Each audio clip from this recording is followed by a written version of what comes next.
expropriation, une affaire qui concerne le gouvernement du Cameroun. Que se passe-t-il réellement du côté des Dikolo à Douala, parlant des déguerpissements, parlant de ces expropriations? Nous en parlerons afin que nul n'en ignore ce dimanche sur Info TV. Le deuxième sujet qui nous intéresse ce matin, nous sommes toujours du côté de la capitale économique et plus précisément du côté du port autonome de Douala pour parler de cette autre actualité qui concerne le directeur général, Monsieur Cyrus Ngor. Monsieur Cyrus Ngor qui a tout simplement été condamné par la justice camerounaise à payer un peu plus de 160 millions dans cette affaire qui oppose à Kanaboua. Du coup, ça va dans tous les sens. L'actualité nous amène donc de ce côté en nous posant une question. Monsieur le DG du port de Douala, Cyrus Ngor, est-il un ange ou alors un démon? Il s'agit d'un acharnement ou tout simplement d'une affaire purement de justice. Nos invités, ils seront politologues ce matin, ils seront hommes politiques, ils seront tout simplement acteurs de la société civile, ils seront juristes, ils croiseront le verre parce que ici, nous avons la ferme conviction de ce que seul du choc des idées jaillira à coup sûr la vérité. Permettez-moi d'accueillir le premier invité ce matin, Dr Hilaire Kamga, bonjour. Bonjour et bonjour citoyen parfait, c'est avec beaucoup de plaisir que je suis là. Je sais que les Camerounais traversent une période assez délicate, mais je suggère que tout le monde sache raison garder parce que l'alternance est dans bientôt. Vous lisez dans une boule de cristal. Oui, parce que je suis Camerounais, je crois qu'on n'est pas destiné à la fatalité et que dans tous les cas, les Camerounais ont besoin de paix, ils ont besoin d'un autre Cameroun. Pas peut-être un autre Cameroun avec autre chose que ce qu'on est en train de voir, mais un Cameroun dans lequel les Camerounais se sentent à l'aise. Un Camerounais dans lequel les Camerounais se sentent à l'aise. Hilaire Kamga n'est plus à présenter. C'est un acteur important depuis un peu plus de 2 décennies au Cameroun pour ce qui est de l'opinion publique. Il est celui-là qui commande l'offre orange et les couleurs parlent d'elles-mêmes. Et il est justement habillé en orange ce matin. Son expertise nous sera d'un grand apport. Merci docteur. C'est avec plaisir. En face de vous, nous allons accueillir d'autres invités. Monsieur Francis Essomba. Francis Essomba, bonjour. Parfait, ici, bonjour. Francis Essomba est un homme politique. Il aborde également plusieurs casquettes. Mais ce matin, nous le recevons en tant qu'homme politique. Il croit aux idéaux du Rassemblement démocratique du peuple camerounais, le RDPC. Francis Essomba, comment se porte votre parti, le parti du Nongi? Je dirais d'entrée de jeu que le RDPC se porte très bien. Vous avez d'abord vu la grande mobilisation, la démonstration de force de notre grand parti lors du défilé du 20 mai au boulevard du 20 mai en présence de notre champion qui également se porte très bien. Et mon copanéliste, M. Hilaire Kamga, parlait tout à l'heure d'alternance. Le RDPC est prêt. Il se prépare au quotidien à cette alternance parce que elle est certaine. Elle est certaine. Merci. Mais probablement encore lointaine. Si nous citons votre champion. Hein? Il répondait un jour à un président français. Il disait l'élection au Cameroun est certaine, mais encore lointaine. On va accueillir un autre invité ce matin. Il nous vient des États-Unis, mais c'est un digne fils du terroir. Monsieur Bel Moussima.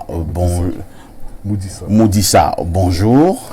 Bonjour, monsieur Parfait. Ici, bonjour à tous les copanélistes et un bonjour particulier aux téléspectateurs qui nous suivent aujourd'hui et qui marquent un peu de leur temps précieux pour s'édifier un peu plus des affaires de la République. Narcisse Moudissa Bel est donc un digne fils du terroir, plus précisément du côté de Douala. Il est le représentant de ces déguerpis des Dikolo au Bali. Avec lui, on reviendra sur l'historique de cette affaire. Avec lui, on parlera également de ses méandres, mais également plusieurs autres choses concernant cette folle actualité. Mais en attendant, je vous suggère de marquer une transition. est encore attendu dans ce studio. Il nous retrouvera dans quelques minutes.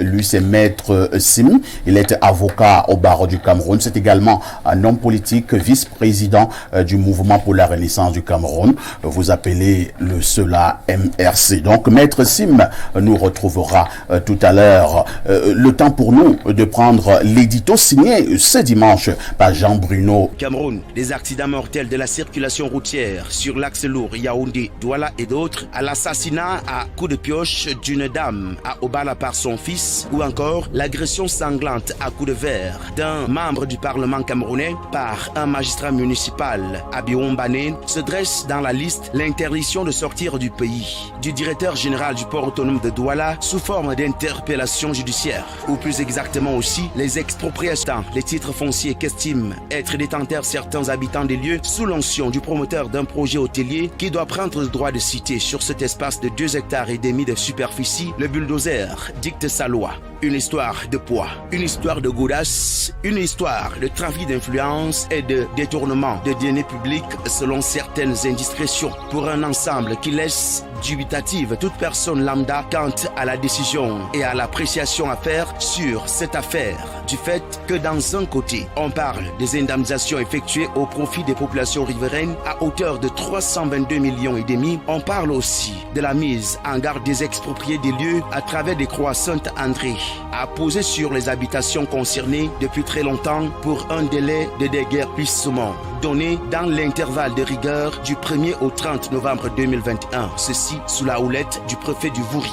Outre les 322 millions sus-évoqués représentant les pertes de droits fonciers et ou des destructions des biens d'après le décret numéro 0004/2022 signé le 9 janvier 2020 par le Premier ministre chef du gouvernement à ce sujet. Un paradoxe qui grandit cependant avec le coût global du projet ici estimé à 60 milliards de francs CFA. Quant à cela s'ajoute un certain 18 milliards de francs en ballottage devant être, selon une certaine opinion, la cagnotte exacte pour indemniser les populations concernées. Un cafouillage savamment organisé pour des entendements difficiles à ressembler à la première analyse. Un cas similaire à celui de Kanaboua et le port autonome de Douala, avec pour acteur principal le directeur général du dit port, Cyrus Ngo, puisqu'il s'agit de lui, surnommé Alain Delon pour traduire l'unique acteur cinématographique qui meurt dans ses propres films. S'il s'agit d'une affaire des batailles au sommet de l'État, selon une certaine opinion, le boss du port autonome de Douala est lui-même l'auteur de tous les scénarios qui aboutissent ce jour à ce film de David Glenn Hogan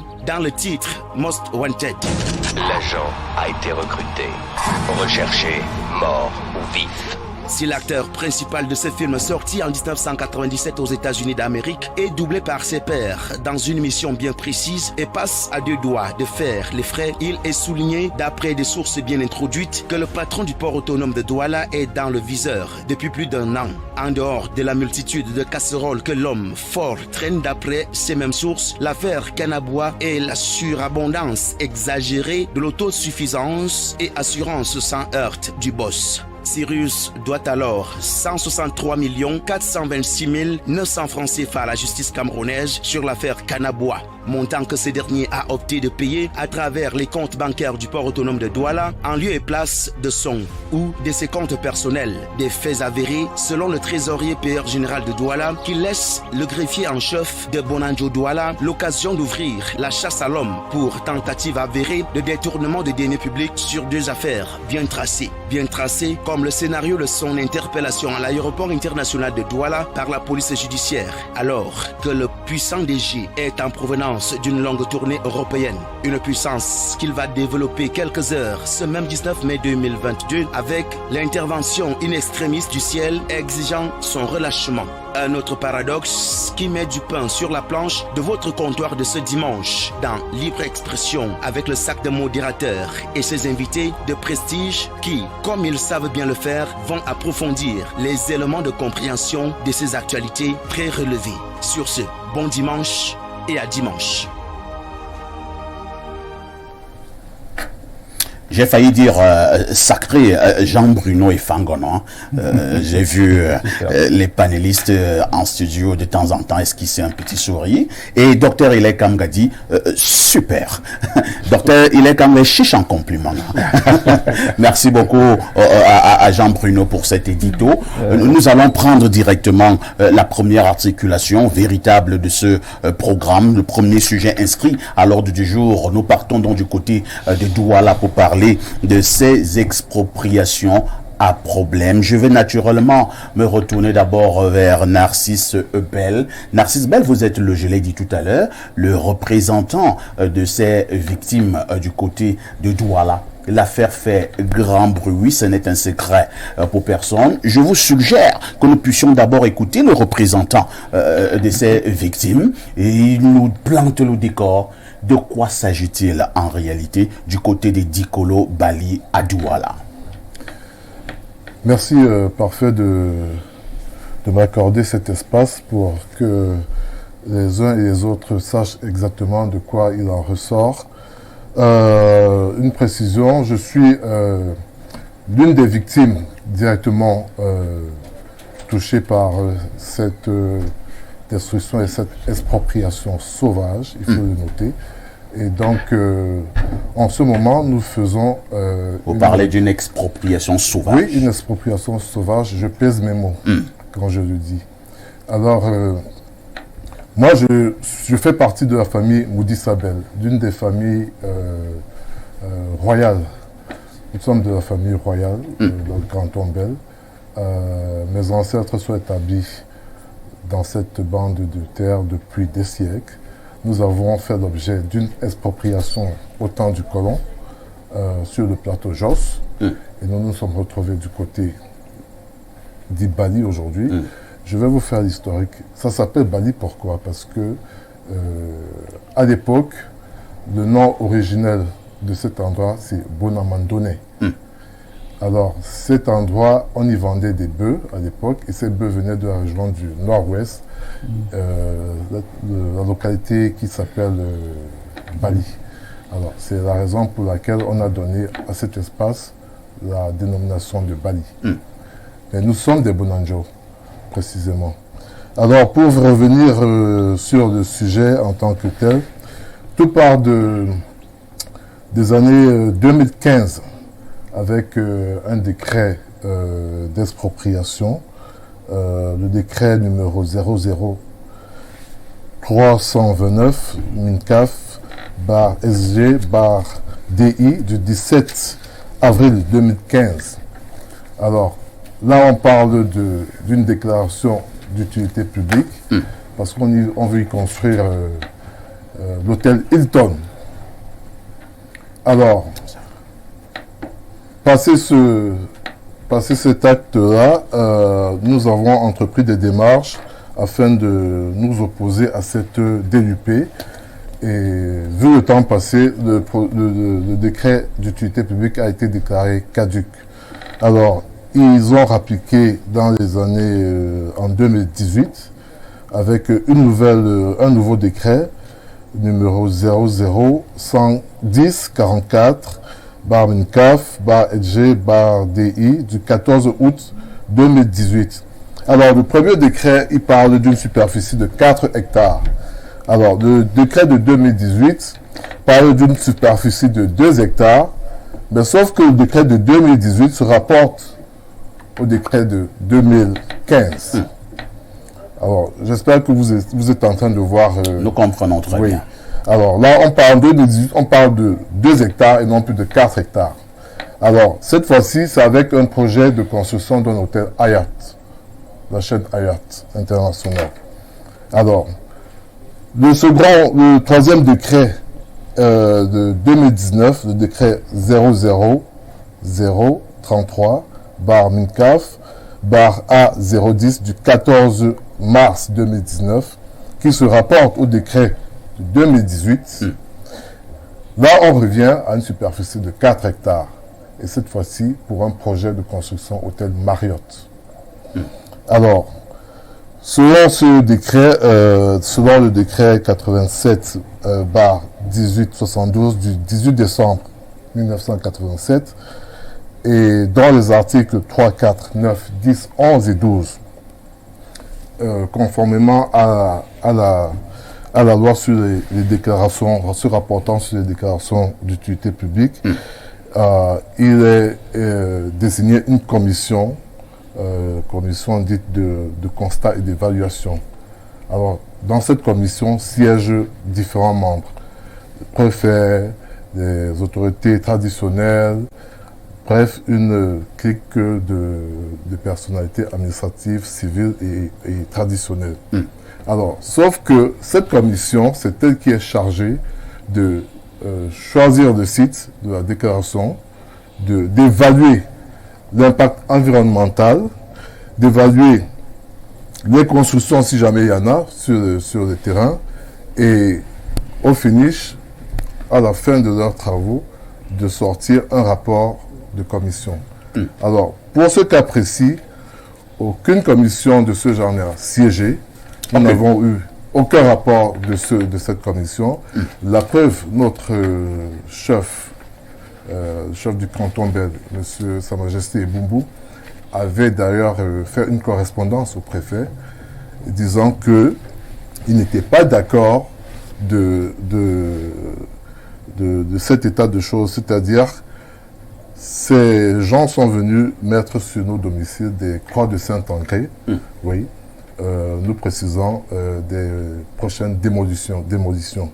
Alors, notre roi a marqué son opposition à cela, en adressant une lettre à la préfecture, leur signifiant qu'il n'était pas d'accord du fait qu'il n'a pas été associé aux travaux de cette commission. Il n'a jamais reçu un rapport quelconque. Il est hors de question qu'on vienne chez lui pour poser des croix de Saint-André sur des maisons pour des quelconques destructions ou démolitions. Alors, pour que les gens se rendent compte de la supercherie, de cette commission qui devait siéger et qui n'a jamais siégé, le promoteur de ce projet, il s'appelle Olivier Chinoako. Et je veux préciser ici que ce monsieur a été radié du barreau canadien pour des indélicatesses.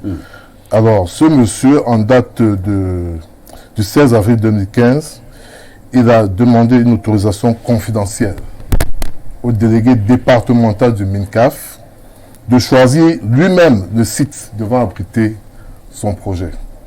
Alors, ce qu'il demande, c'est un travail qui devait être effectué par cette commission. J'espère que les téléspectateurs sont en train de suivre. Rassure-toi, c'est un spectateur écoute. Donc, le délégué départemental lui a adressé une correspondance, lui donnant l'autorisation d'aller délimiter lui-même le site et lui a précisé de garder secret cette correspondance.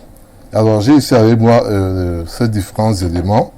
Je pourrais vous lire la teneur de la lettre du délégué. Peut-être pas toute la lettre, donne juste la quintessence. D'accord.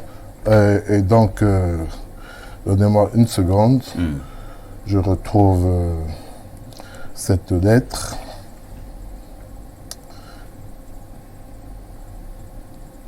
Ok. Alors, il y a des questions ici.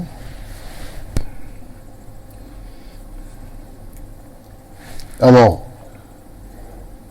le délégué départemental à Maître Olivier Chinoako. Maître, objet, votre demande d'autorisation en vue de procéder à des levées topographiques. Maître, j'accuse réception de votre correspondance confidentielle du 16 avril 2015 pour laquelle vous sollicitez une autorisation en vue de procéder à des levées topographiques sur le site devant abriter le projet de construction de l'hôtel Hilton Douala. Donc, et dans cette lettre, il est marqué le sceau confidentiel. Alors, un travail qui doit être effectué par une commission qui doit siéger selon la loi. Et pourquoi c'est confidentiel? Allez donc savoir pourquoi c'est confidentiel. D'où le caractère mafieux de toute cette entreprise. Alors, pour aller vite, parce que nous allons passer la parole aux autres panélistes, qu'est-ce qui fait actuellement problème? Alors, ce qui fait actuellement problème, en janvier 2020, on a un autre décret, le décret 2020/0041 du Premier ministre portant expropriation et incorporation dans le domaine privé de l'État. Ok. Et ce décret parle d'un titre foncier 750/W. Alors, c'est ce titre foncier qui doit faire l'objet de cette expropriation. Ok. Sauf que dans cette bande de terre, personne n'a en possession de titre foncier 750. Ça n'existe pas? Ça n'existe pas dans cette partie. D'après nos recherches, et je voudrais ici rendre hommage à ma sœur aînée, Madame Marie-Nadine Moudissa, épouse Mbaka. Je lui rends vraiment hommage parce que elle a pu faire des recherches et elle a découvert que le titre foncier 750/W, c'est un titre foncier qui se situe dans la zone de Daïdo à Bounantoné. Alors, j'ai ici avec moi également un exemplaire du certificat de propriété qui a été délivré à ma soeur parce qu'elle en a fait la demande. Ok. Et je vais vous lire la, voilà. Je vais vous lire la teneur de ce titre foncier, de ce certificat de, oh, là c'est pas ça, de ce certificat de propriété. Vous pouvez juste résumer, hein, Oui, que oui, dit oui. le certificat de Non, propriété. je voudrais que les téléspectateurs prennent vraiment. Alors, certificat de propriété numéro 2246, le conservateur foncier Duvry a sous-signé, certifie que la parcelle de terrain bâti d'une superficie initiale, en fait c'est 242 mètres carrés, mais il y a une erreur de frappe, 142 mètres carrés, 6 à Douala 1er, quartier d'Aïdo, lieu-dit Bonantonais, objet du titre foncier numéro 750 de la conservation foncière A du département d'Uvry, établi le 13 mars 2019, volume 04, folio 151. Appartient en toute propriété à Madame Indale Munga Mwanjo Madeleine, ménagère demeurant à Douala, née le 23 juillet 1939 à Douala de Mwanjo. Bon, alors, là, on a le certificat de propriété de ce titre foncier. Alors, si le conservateur foncier vous délivre un document officiel attestant que le titre foncier numéro 750 se trouve à Daïdo, la question est de savoir pourquoi on vient détruire les maisons à Bali. Alors là, ça devient un peu très intéressant. Là. Cela signifie qu'on est allé détruire, là, on ne devait pas détruire. Exactement. Mais comment une telle confusion peut arriver? Oui, justement, la confusion, elle est installée. Et nous avons introduit un recours à la chambre, au tribunal administratif, ok, bien avant qu'on ne nous détruise, ok. Alors, si je comprends bien, vous vous opposez à partir de ce titre foncier parce que vous estimez que là on est venu détruire, ce n'est pas là on devait détruire. Oui, c'est ça? Nous avons fait un recours au tribunal administratif, Oui. Oui, pour contester notre expropriation. Et que qu'est-ce que le tribunal administratif Alors, le a dit? tribunal administratif a sorti son ordonnance et nous a débouté, c'est-à-dire le tribunal administratif, le juge de l'État, il a estimé que nous n'avons pas qualité à porter un recours au tribunal administratif. Donc, pour défaut de qualité. Nous ne sommes pas, justement, pour défaut de qualité. Nos titres fonciers ne sont pas concernés par ce décret. Alors, nos titres fonciers ne sont pas concernés par ce décret. On a vu nos maisons être détruites. C'est compris, hein? C'est compris, Monsieur Bell. J'accueille d'abord rapidement Maître Sim, hein, pour que les téléspectateurs sachent que Maître Sim est déjà en studio. Bonjour Maître Sim. Bonjour Monsieur Aïssi et merci de l'invitation. Maître Sim est avocat au barreau du Cameroun. Il est également un homme politique. Il est vice-président du MRC. C'est exact. C'est bien ça, oui. Merci Maître Sim d'être là. Je vais donc rapidement passer la parole à Dr Hilaire Kamga. Docteur Hilaire Kamga, c'est à dessein que je l'ai fait pour que une des personnes directement concernées par cette affaire nous plante le décor. Maintenant, nous allons passer aux commentaires, mais également aux analyses. Quelle lecture globale faites-vous de cette situation de Dikolo Bali à Douala? Il y a une lecture à triple dimension. Une lecture. D'abord, je vous félicite pour cette démarche très professionnelle. Parler des choses qu'on maîtrise mieux, parce qu'il y a des acteurs sur le terrain qui connaissent de quoi on parle. Et ça, c'était très important. Et j'ai apprécié cette capacité de synthèse qui nous permet de comprendre. De l'autre côté, le problème qui est sur la table et qui est manifestement est en train de mettre le pays dans une situation assez délicate. Tout à fait. Donc il y a une lecture que qu'on peut avoir du point de vue politique, du point de vue social, et même du point de vue sécuritaire. Voyez-vous. D'abord, mais juridique aussi d'abord. Juridique. Donc je dois d'abord commencer par le côté juridique en tant que juriste, pour rappeler que malheureusement on est là en plein dans l'illustration de l'informalisation du droit par les gouvernants politiques au Cameroun. C'est-à-dire le droit est devenu informel pratiquement. Le droit est devenu informel, c'est-à-dire que c'est à tout bout de champ qu'on retrouverait, on ne sait plus ce qu'on applique au Cameroun. L'affaire des déguerpissements de Douala nous interpelle tous. J'ai écrit cet ouvrage et j'ai pris la peine, quand vous m'avez invité, de l'amener ici. Nous étions en 2008. Médecine et tout le public camerounais, je crois, qui était averti le concert, on était en 2008. Nous sommes tous Camerounais, lettre citoyenne aux délégués du gouvernement. Lorsqu'il y avait, et 2008, ça vous renseigne sur ce qu'il Yaoundé a vécu à l'époque. Vous voulez parler des émeutes de la faim? Non, pas du tout. Je ne suis même pas sur les émeutes de la faim. Non, pas du tout. Nous sommes en 2008. Il y a un phénomène particulier à Yaoundé qui est en train de se passer. Et je prends mon vol et à l'époque, dans l'avion, on me donne un Cameroun Tribune dans lequel, et c'est écrit, 2009 sera encore terrible. C'était le grand titre du Cameroun Tribune.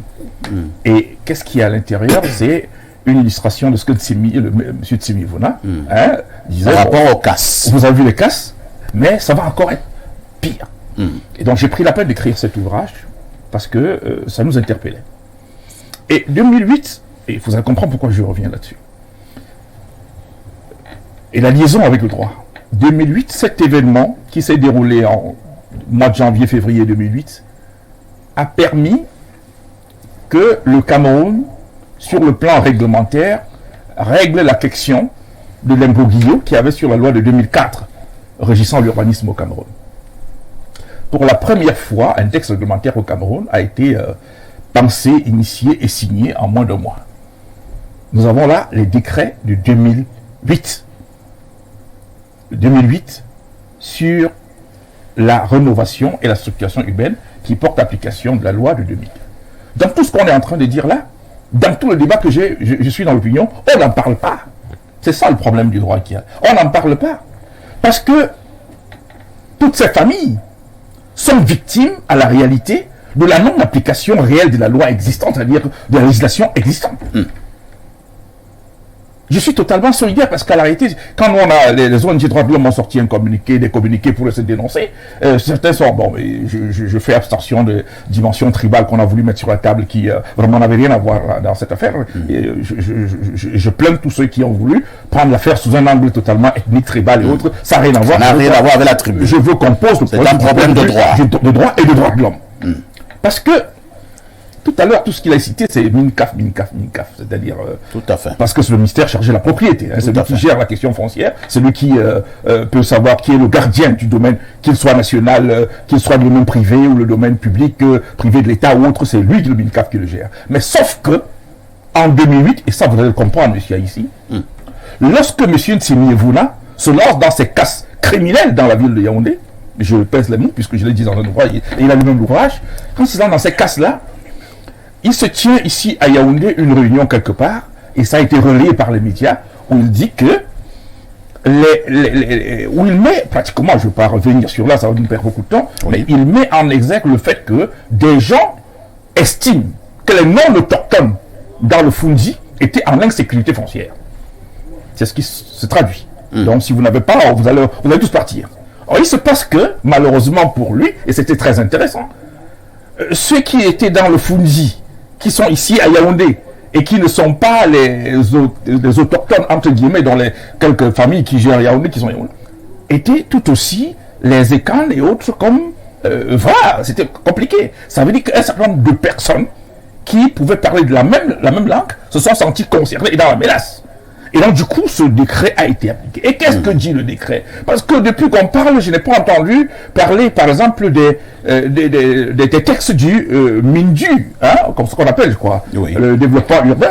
Or, c'est l'acteur principal dans cette affaire. Ministre de l'Habitat et du Développement urbain. C'est l'acteur principal.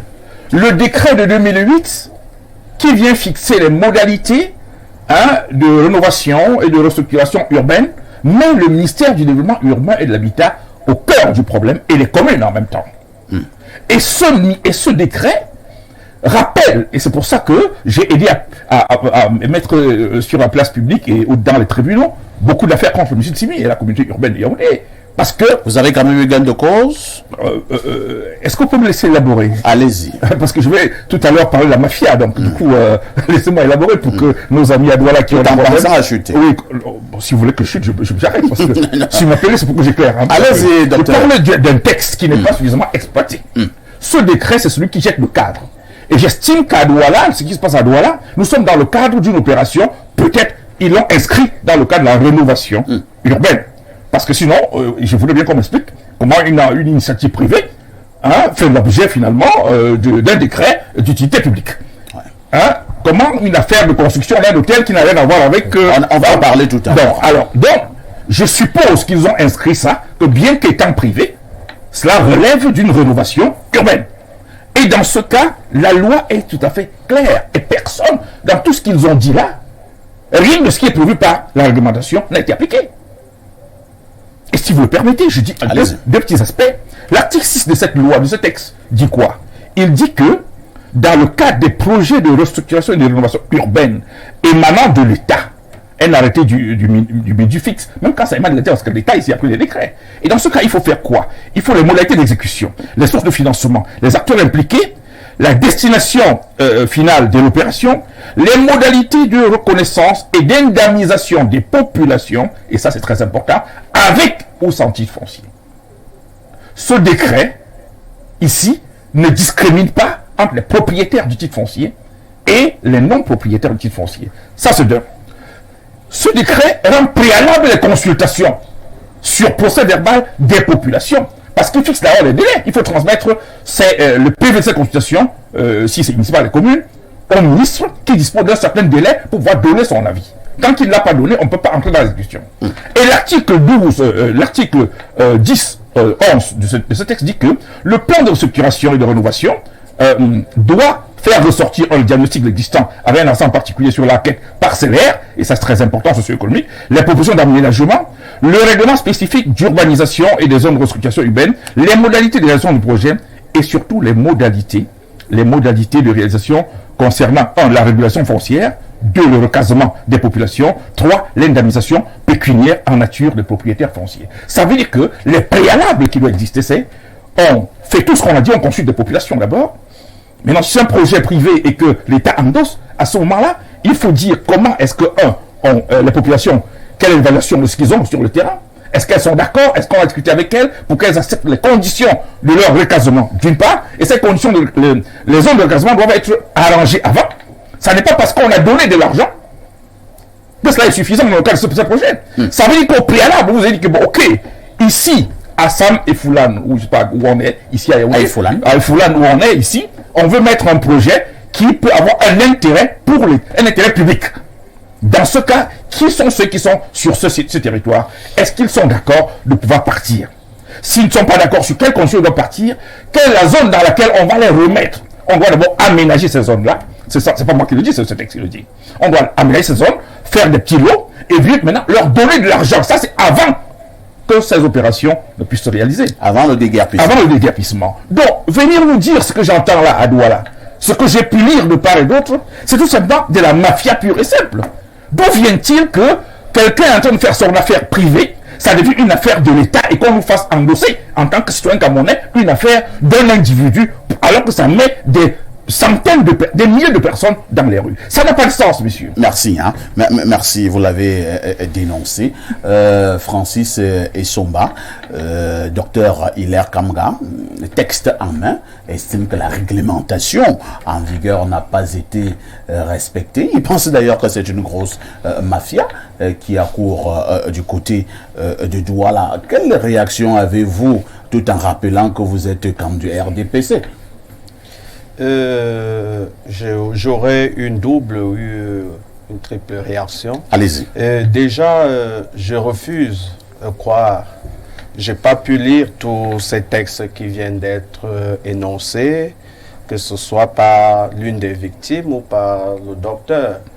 Mais en regardant ce qui est fait, les acteurs mis en jeu, à savoir un ministre, un premier ministre, et hier encore, j'ai vu, hier ou avant-hier, le gouverneur. C'était hier. Hier, le gouverneur de la région du littoral, oui, qui a tenu une concertation avec toutes les parties prenantes pour stopper.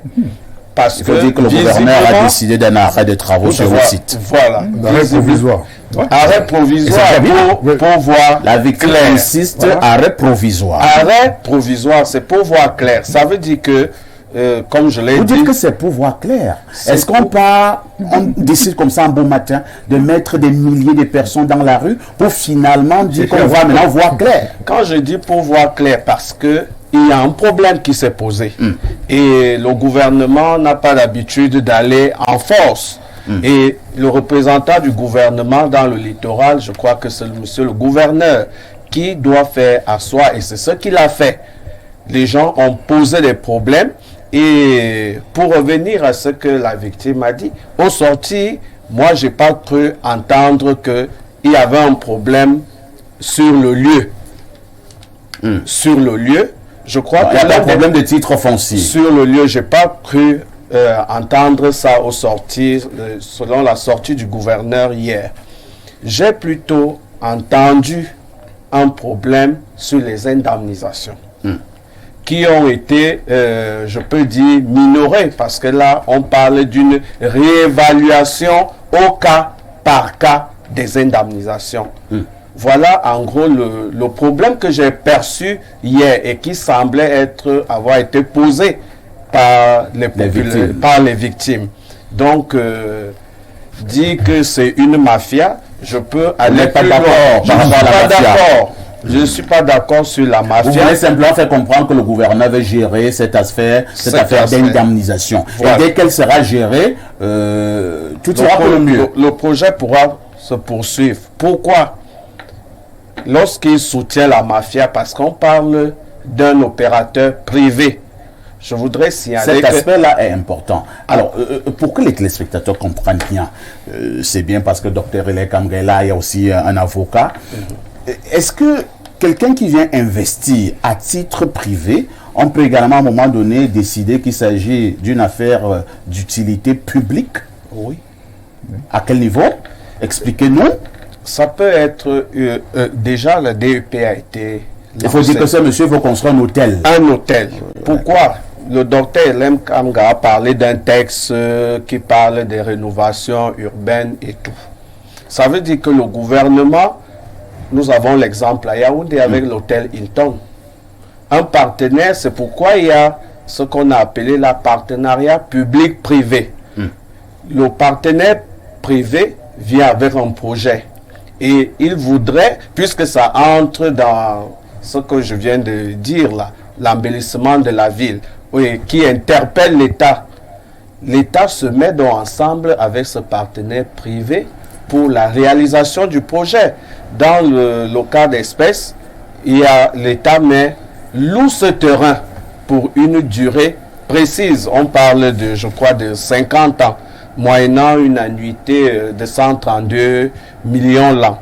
Ça veut dire que ce partenariat-là a été signé entre les deux parties. C'est pourquoi l'État est au devant de la scène, parce que l'État doit faire sa part dans le contrat, à savoir mettre à disposition ces sites ou si les informations qui circulent sont vraies, l'État a déjà commencé à percevoir depuis 2 ans ce loyer-là.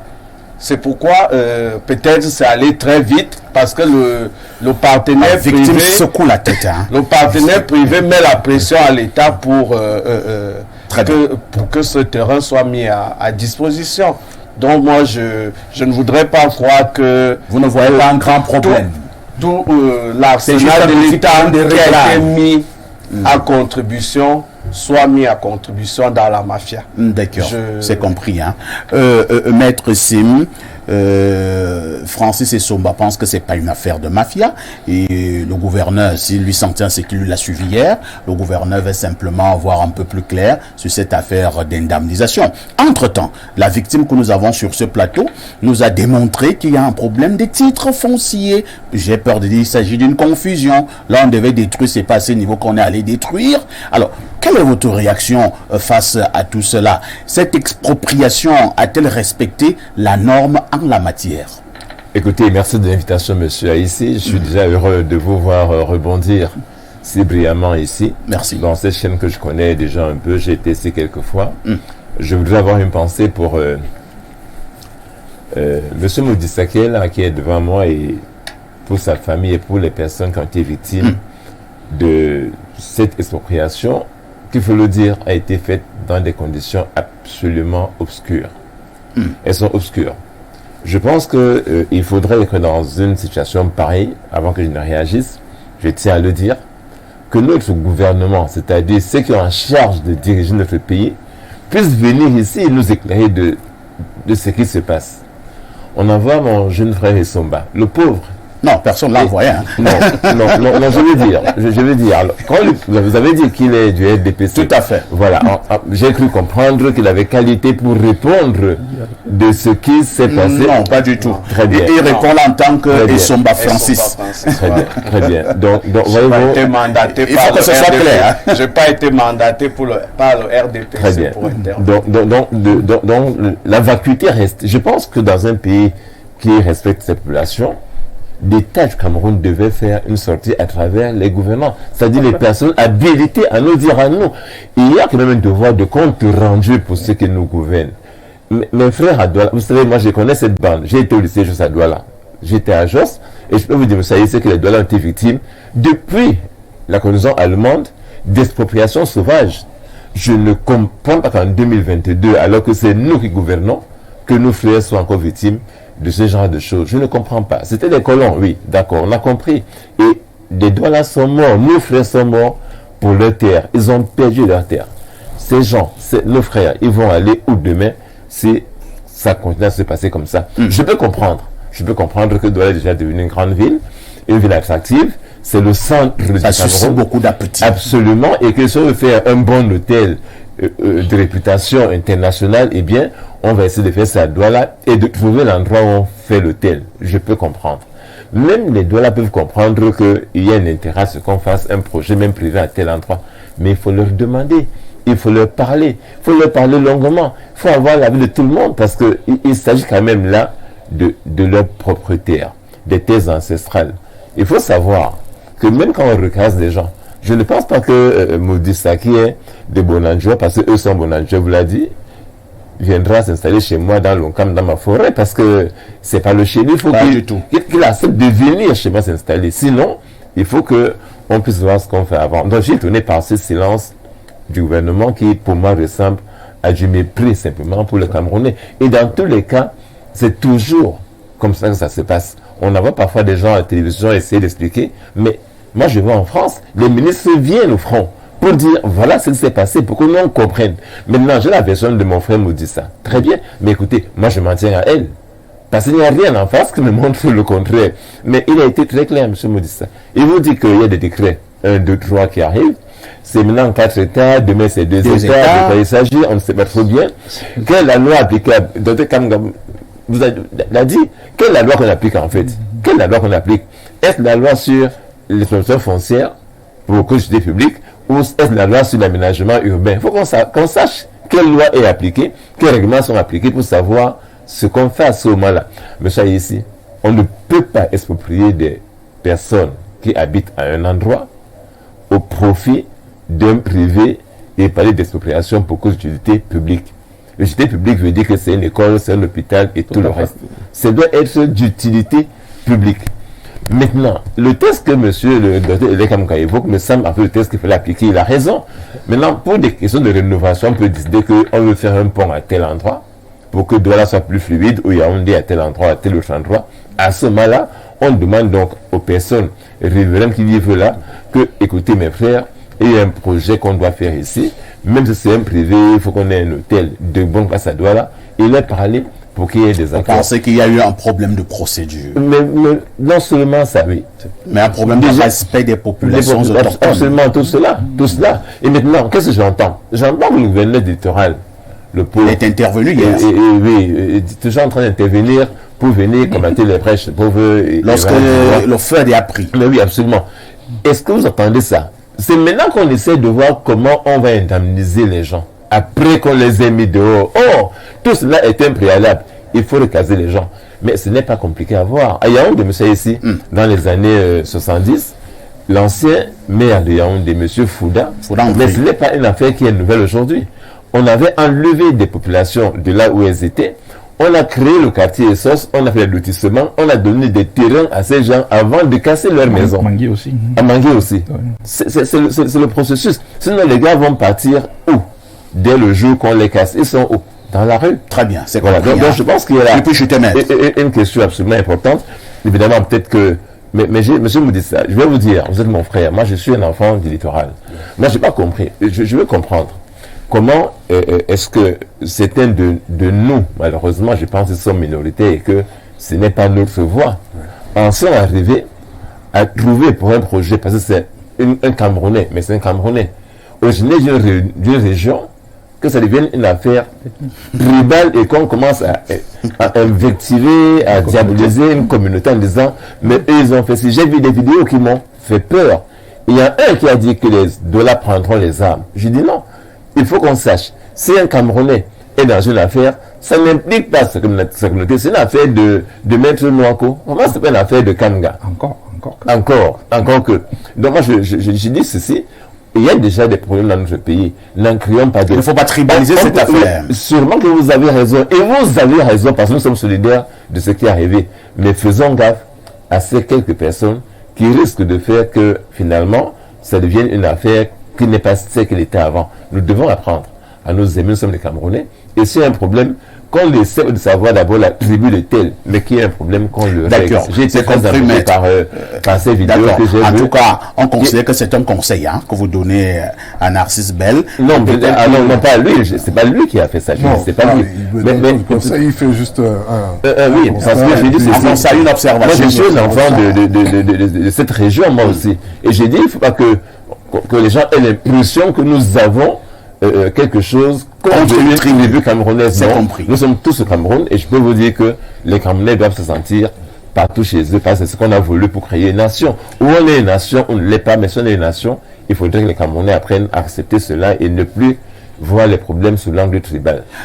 Nous avons voulu préparer de manière profonde cette émission. Voilà pourquoi nous avons demandé à nos équipes de Douala d'aller sur le terrain, d'avoir l'avis des différentes parties pour comprendre toujours ce qui se passe du côté des Dikolo Bali à Douala. Je vous propose ce grand reportage de Edmond Fotoué à partir de Douala. Voici ce qui reste du village d'Ikolo Bali à Douala au Cameroun. En rappel, c'est le 14 mai 2022 que toutes les maisons ont été détruites et leurs occupants priés de trouver refuge ailleurs. Et du coup s'ouvre la série noire pour les populations de ce quartier.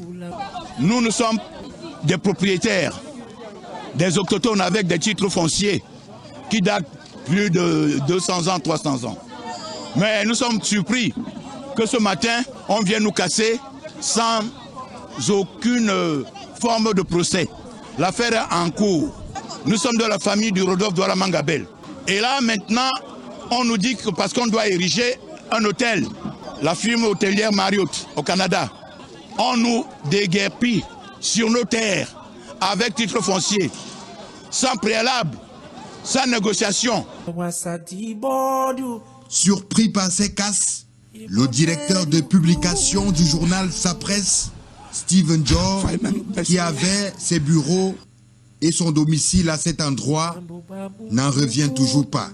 Un matin comme ça, je me réveille qu'on est en train de nous casser. Ça fait 19 ans que je suis ici. Un individu se réclame que c'est lui qui a plus de 2 hectares ici à Bali. Que tout ça c'est pour lui. Le préfet, là, les autorités, là, personne ne regarde. On envoie la brigade nous chasser comme des gens qui ne sont pas chez eux. Je suis dans mon village. Je suis né ici. Voilà ma maison. On m'a cassé tout. Tout est dehors.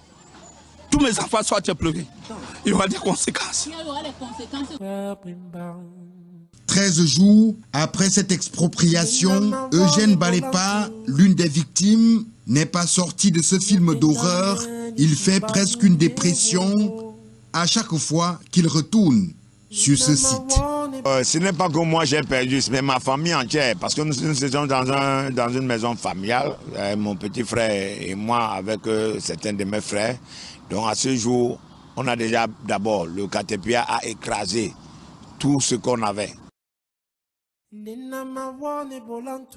Bissoron Étienne est son frère cadet. C'est ici qu'il passe désormais ses nuits depuis la destruction de leur maison. Depuis le cas du 14, on n'a nulle part où aller. Donc, vous voyez comment le gouvernement qui est supposé nous protéger, nous donner une meilleure vie, pour qu'on n'aille pas mourir en mer comme les autres partent mourir en mer à l'étranger. Voilà comment le gouvernement nous traite jusqu'à nous pousser à être des immigrés chez nous. Oui, c'est pas différent d'un immigré. Mais je suis au Cameroun, je suis au cœur de la ville de Douala. Vous voyez, vous voyez là où je vis.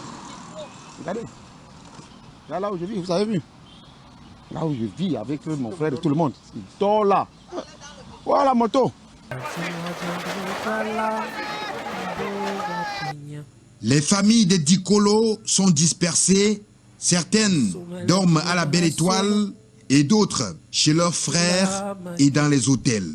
Mon fils, comme je suis même hyper tendu, si je prends le pain, c'est juste pour avaler mon comprimé.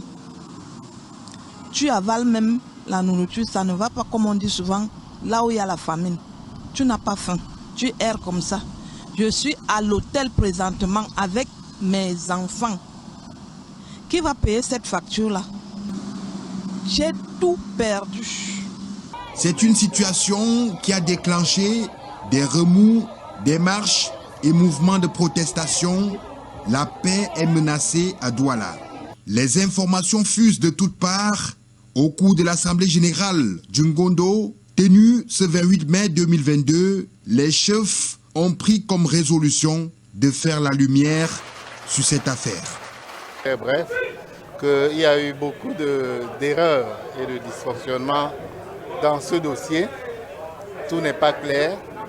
Donc, étant donné cette situation, nous sommes d'accord parce que, compte tenu du fait que le dossier n'est pas clair, il vaut mieux que l'administration revoie toutes les décisions qui ont été prises. À son tour, le gouverneur de la région du littoral, Samuel Dieudonné Ivaha Dibois, a présidé une réunion de crise ce samedi 28 mai 2022. Les résolutions fortes ont été arrêtées au cours de cette concertation à laquelle ont pris part le préfet du département du Vouri, les sous-préfets, les maires des 6 arrondissements, les chefs des cantons, les hommes politiques, forces de l'ordre et des experts des services déconcentrés du ministère du Cadastre et des Affaires foncières. Une partie de cette population était au fait, n'est-ce pas, de ce que, de manière imminente, la casse allait se produire. Mais il fallait au préalable qu'ils touchent leur indemnisation. Et ça fait donc que beaucoup ayant touché ont libéré des maisons. Et lorsque la casse se passait, il n'y avait pas de gens dans les maisons. Donc, ceux qui n'avaient pas été présents, et peut-être qui n'avaient pas été recensés, se sont effectivement trouvés choqués parce qu'on est arrivé à faire des bruits alors qu'ils n'avaient rien touché au départ. Donc moi j'ai tenu à ce que nous puissions d'abord calmer les esprits. Et j'ai mis sur pied un comité ad hoc avec les élites de ce canton, les parlementaires, les services techniques, pour qu'on puisse revisiter ce terrain de fond en comble, voir là où les casses, par exemple, ont débordé et enregistrer ceux qui ont été victimes de manière collatérale pour ces casses. Et nous faisons ainsi un rapport à l'adresse de la haute hiérarchie. Et pour l'instant, j'ai demandé également que l'investisseur arrête d'abord les travaux le temps que cette commission ad hoc travaille et nous rende, n'est-ce pas, la copie. Et donc, ils ont 1 mois à attendre pour que cette commission travaille en toute quiétude. Sur le terrain, rien n'est précis. D'aucuns parlent d'une superficie de 2 hectares et d'autres 4 hectares libérés. La commission ad hoc créée ce 28 mai par le gouverneur de la région du littoral qui va travailler pendant 1 mois a pour principale mission de retracer le site et recenser les populations concernées par l'expropriation sur le domaine d'utilité publique et recenser également les populations non concernées et malencontreusement cassées. On parle également de plusieurs entreprises, notamment des institutions bancaires, des hôtels qui seront bâtis sur ce site. Affaire à suivre. On dira encore merci ce matin à Edmond Foutuy, c'est l'un de nos correspondants à partir de Douala pour ce grand reportage. Il fallait toucher du doigt. Je reviens à vous, Narcisse Bell. Nous avons suivi le gouverneur tout à l'heure et qui, lui, s'appuie prioritairement, j'ai peur dire principalement, sur cette affaire d'indemnisation. Francis Essomba n'était pas très loin de cette version. Nous avons également vu au niveau des réseaux sociaux des listes d'indemnisés et la personne qui publiait ces listes faisait comprendre qu'il y a eu beaucoup de malhonnêtes. Il y en a qui ont été indemnisés, mais maintenant qui jouent au chat et à la souris. Donc c'est juste un problème d'indemnisation, Narcisse Bell. Alors, monsieur Parfait, ici, une fois de plus, je suis très déçu. Parce que vous comprendrez certainement pourquoi je vous ai parlé d'expropriation sauvage au début. Hier, il y a eu une assise chez le gouverneur. Tout à fait. Mais nous avons été détruits avant. Nous n'avons pas vu le gouverneur. Mais il y a eu une assise hier dans le but de calmer les esprits et de trouver des solutions. Mais vous parlez du problème. Le gouverneur a parlé des indemnisations. Ce n'est pas ça le véritable problème. Quel est le problème? Le problème, c'est le 22 novembre 2021, le tribunal administratif a été saisi par nous les familles. Et le tribunal de l'État du Cameroun a demandé au tribunal de nous débouter, nous les requérants, parce que nos titres fonciers ne sont pas concernés par le décret d'expropriation. Le décret d'expropriation parle du titre foncier 750. C'est ça le véritable problème. Mon titre foncier, c'est le titre foncier numéro 1348 W qui date de 1955. Mon titre foncier n'est pas concerné par ce décret.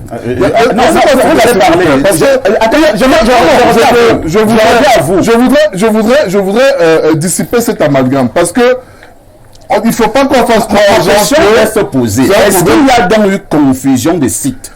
Il y a eu confusion de pourquoi on parle du 750, qui se trouve à Deido, mais on vient nous détruire à Bali alors que le 750 n'existe pas à Bali. Le gouverneur, lui, n'est pas au courant de cette affaire. Je n'en sais rien du tout, mais le juge d'État du Cameroun a demandé au juge de nous débouter parce que nous ne sommes pas concernés par ce décret d'expropriation.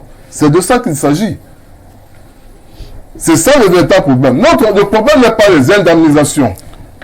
Non, c'est pas ça le problème. Pourquoi on a détruit nos maisons alors que nos titres fonciers ne sont pas concernés par le décret? D'accord. Ça devient compliqué. Je reviens à vous, docteur Ilay Kamga. on est allé détruire. Là, on ne devait pas détruire parce que l'une des victimes parle de cette affaire des titres fonciers. Oui, mais attendez, on est en plein dans le braquage de la mafia avec l'usage des instruments de l'État. C'est très important de le rappeler, c'est le braquage. On a braqué les gens, en réalité.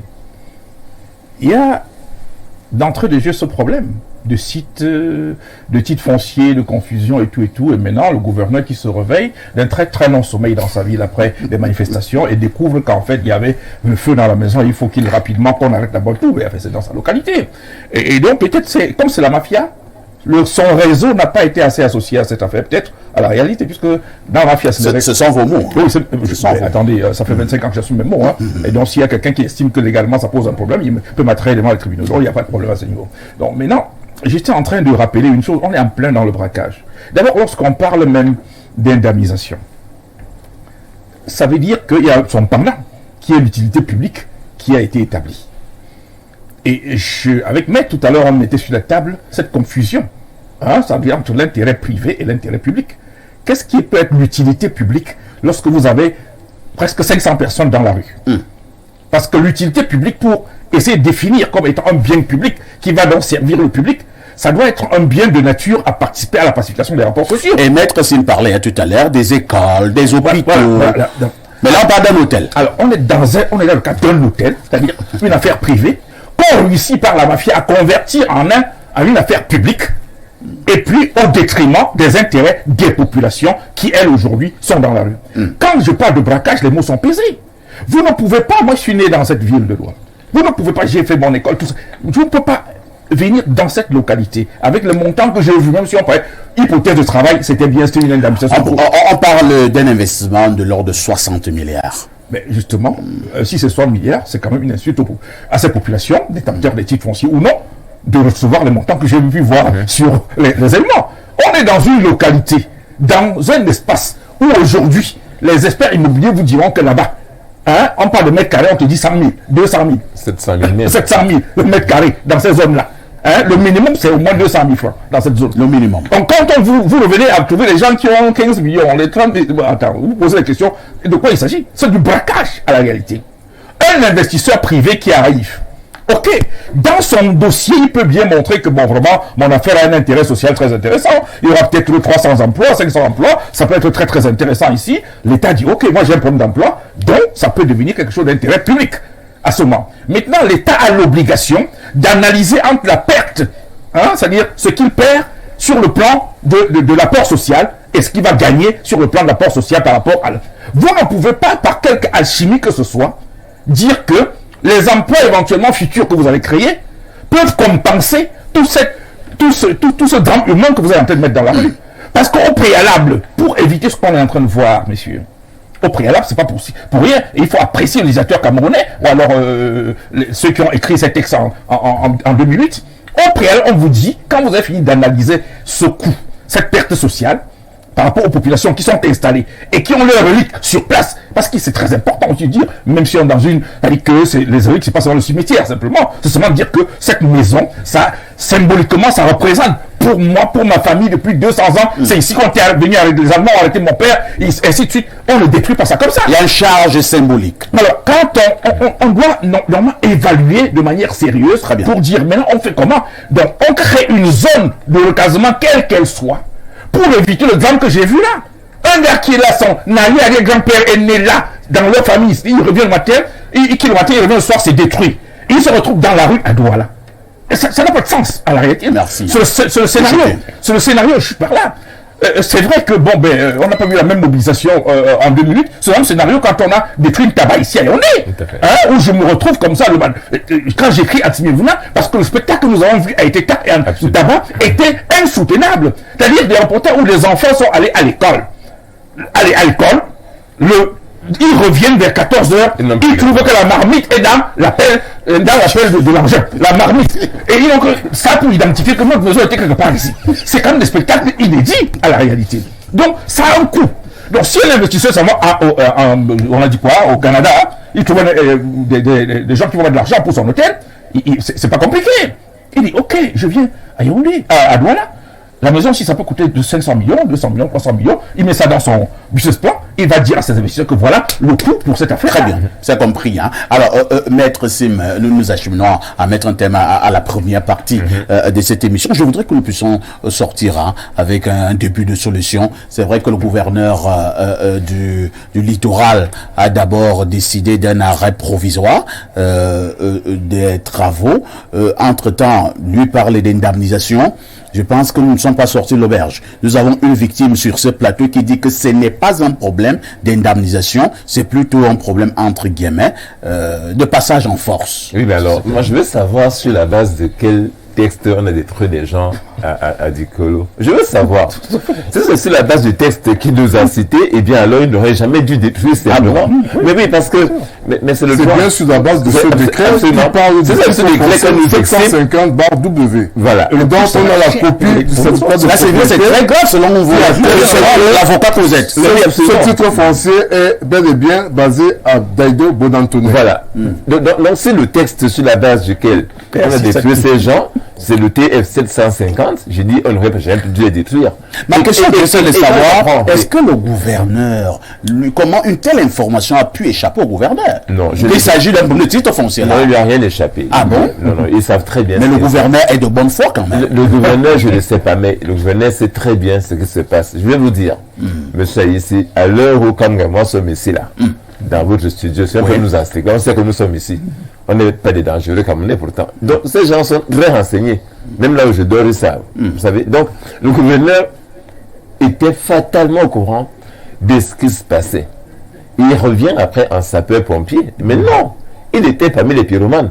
Pardonnez-moi. Parce que si j'entends qu'un tribunal administratif déclare des gens irrecevables pour défaut de qualité, alors qu'ils disent, mais monsieur le juge administratif, il y a un texte ici qui parle d'un titre foncier 750 qui ne nous concerne donc pas. On ne peut pas venir nous détruire.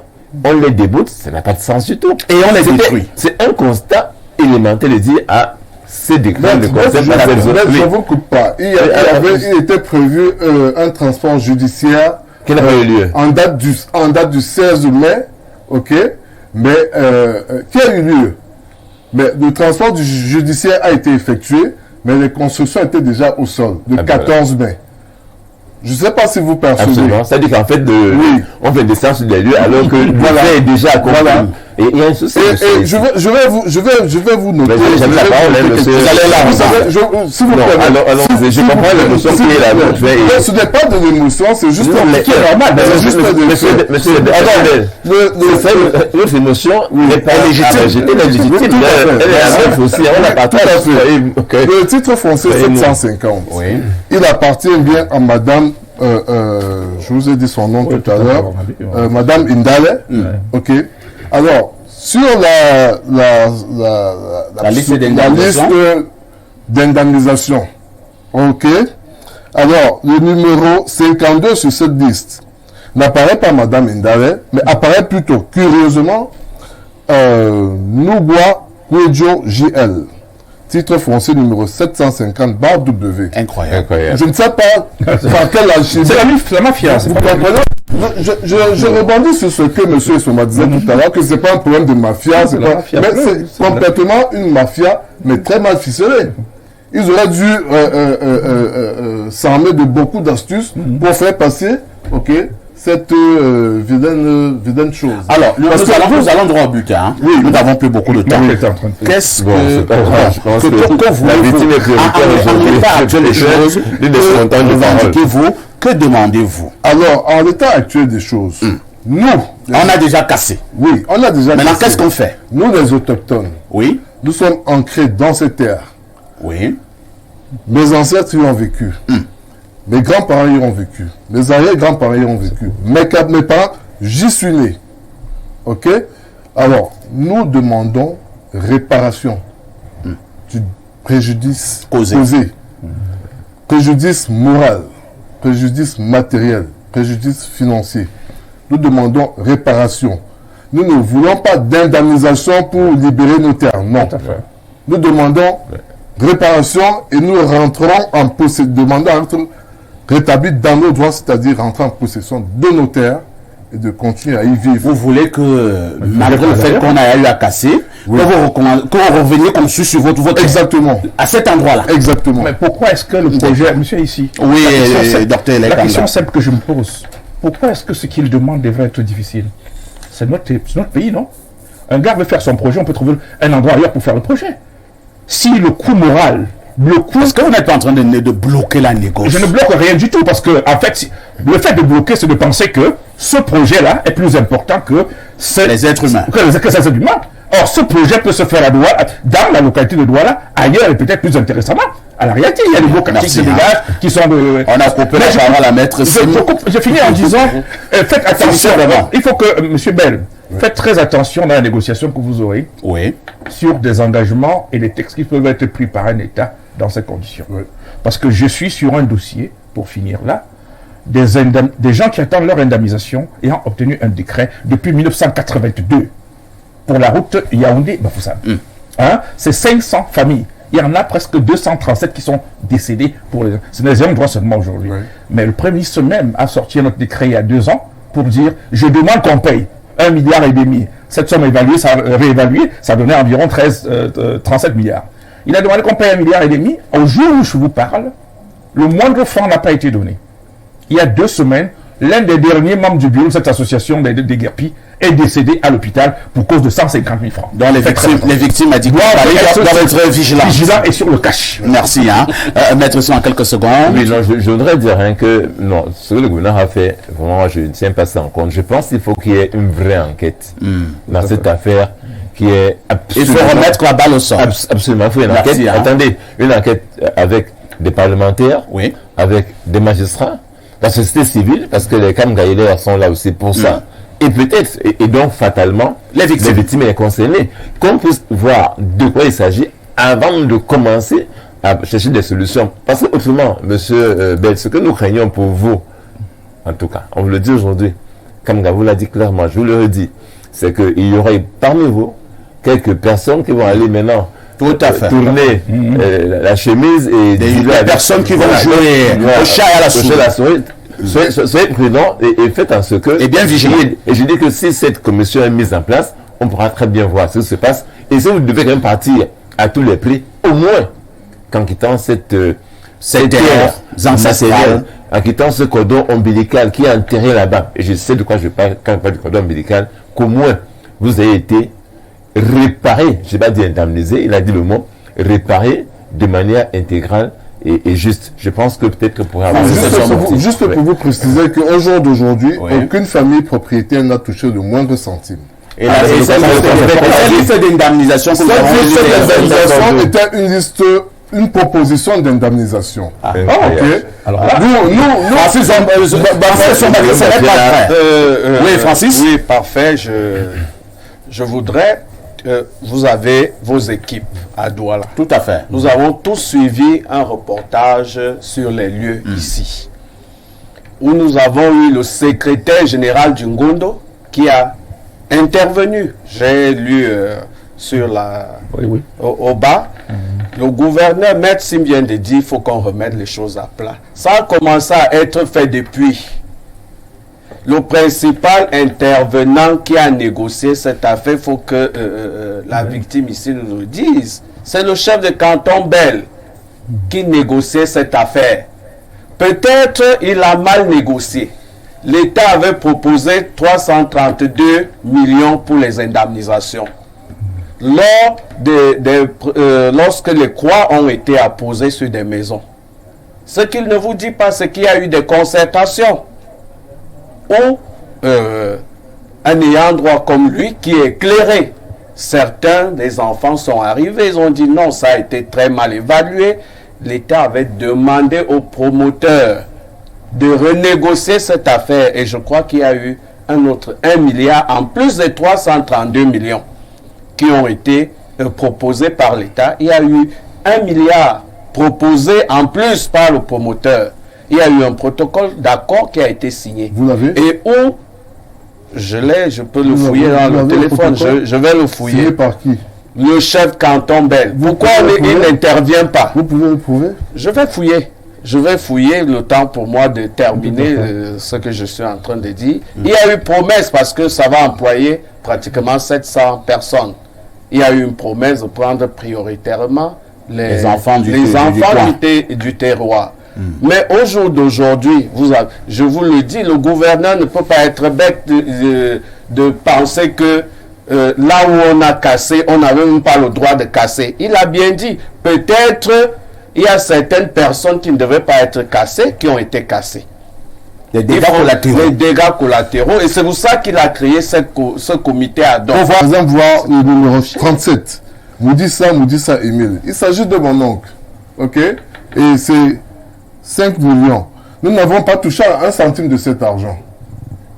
Pourquoi vous n'avez pas touché? Nous n'avons pas touché. Est-ce qu'il y a quand même certaines personnes qui ont été indemnisées ou alors qui ont touché cet argent? Au jour d'aujourd'hui, je vous dis, aucune famille propriétaire de titres fonciers n'a touché à 1 ou 15 centimes. Les gens qui ont touché à cet argent, c'est déjà... Nous avions des locataires sur notre terrain. Ils ont touché 12 millions de francs CFA. Ils sont partis. Ils n'avaient rien à faire. Voilà, je vais faire comprendre l'opinion que d'après ce que M. Essomba dit, ok, ce n'est pas un problème d'un... J'étais loin de cette actualité. Merci, merci. Nous sommes de retour sur ce plateau tous les dimanches sur Info TV, 11h30, 13h30. Le débat s'intitule Libre Expression.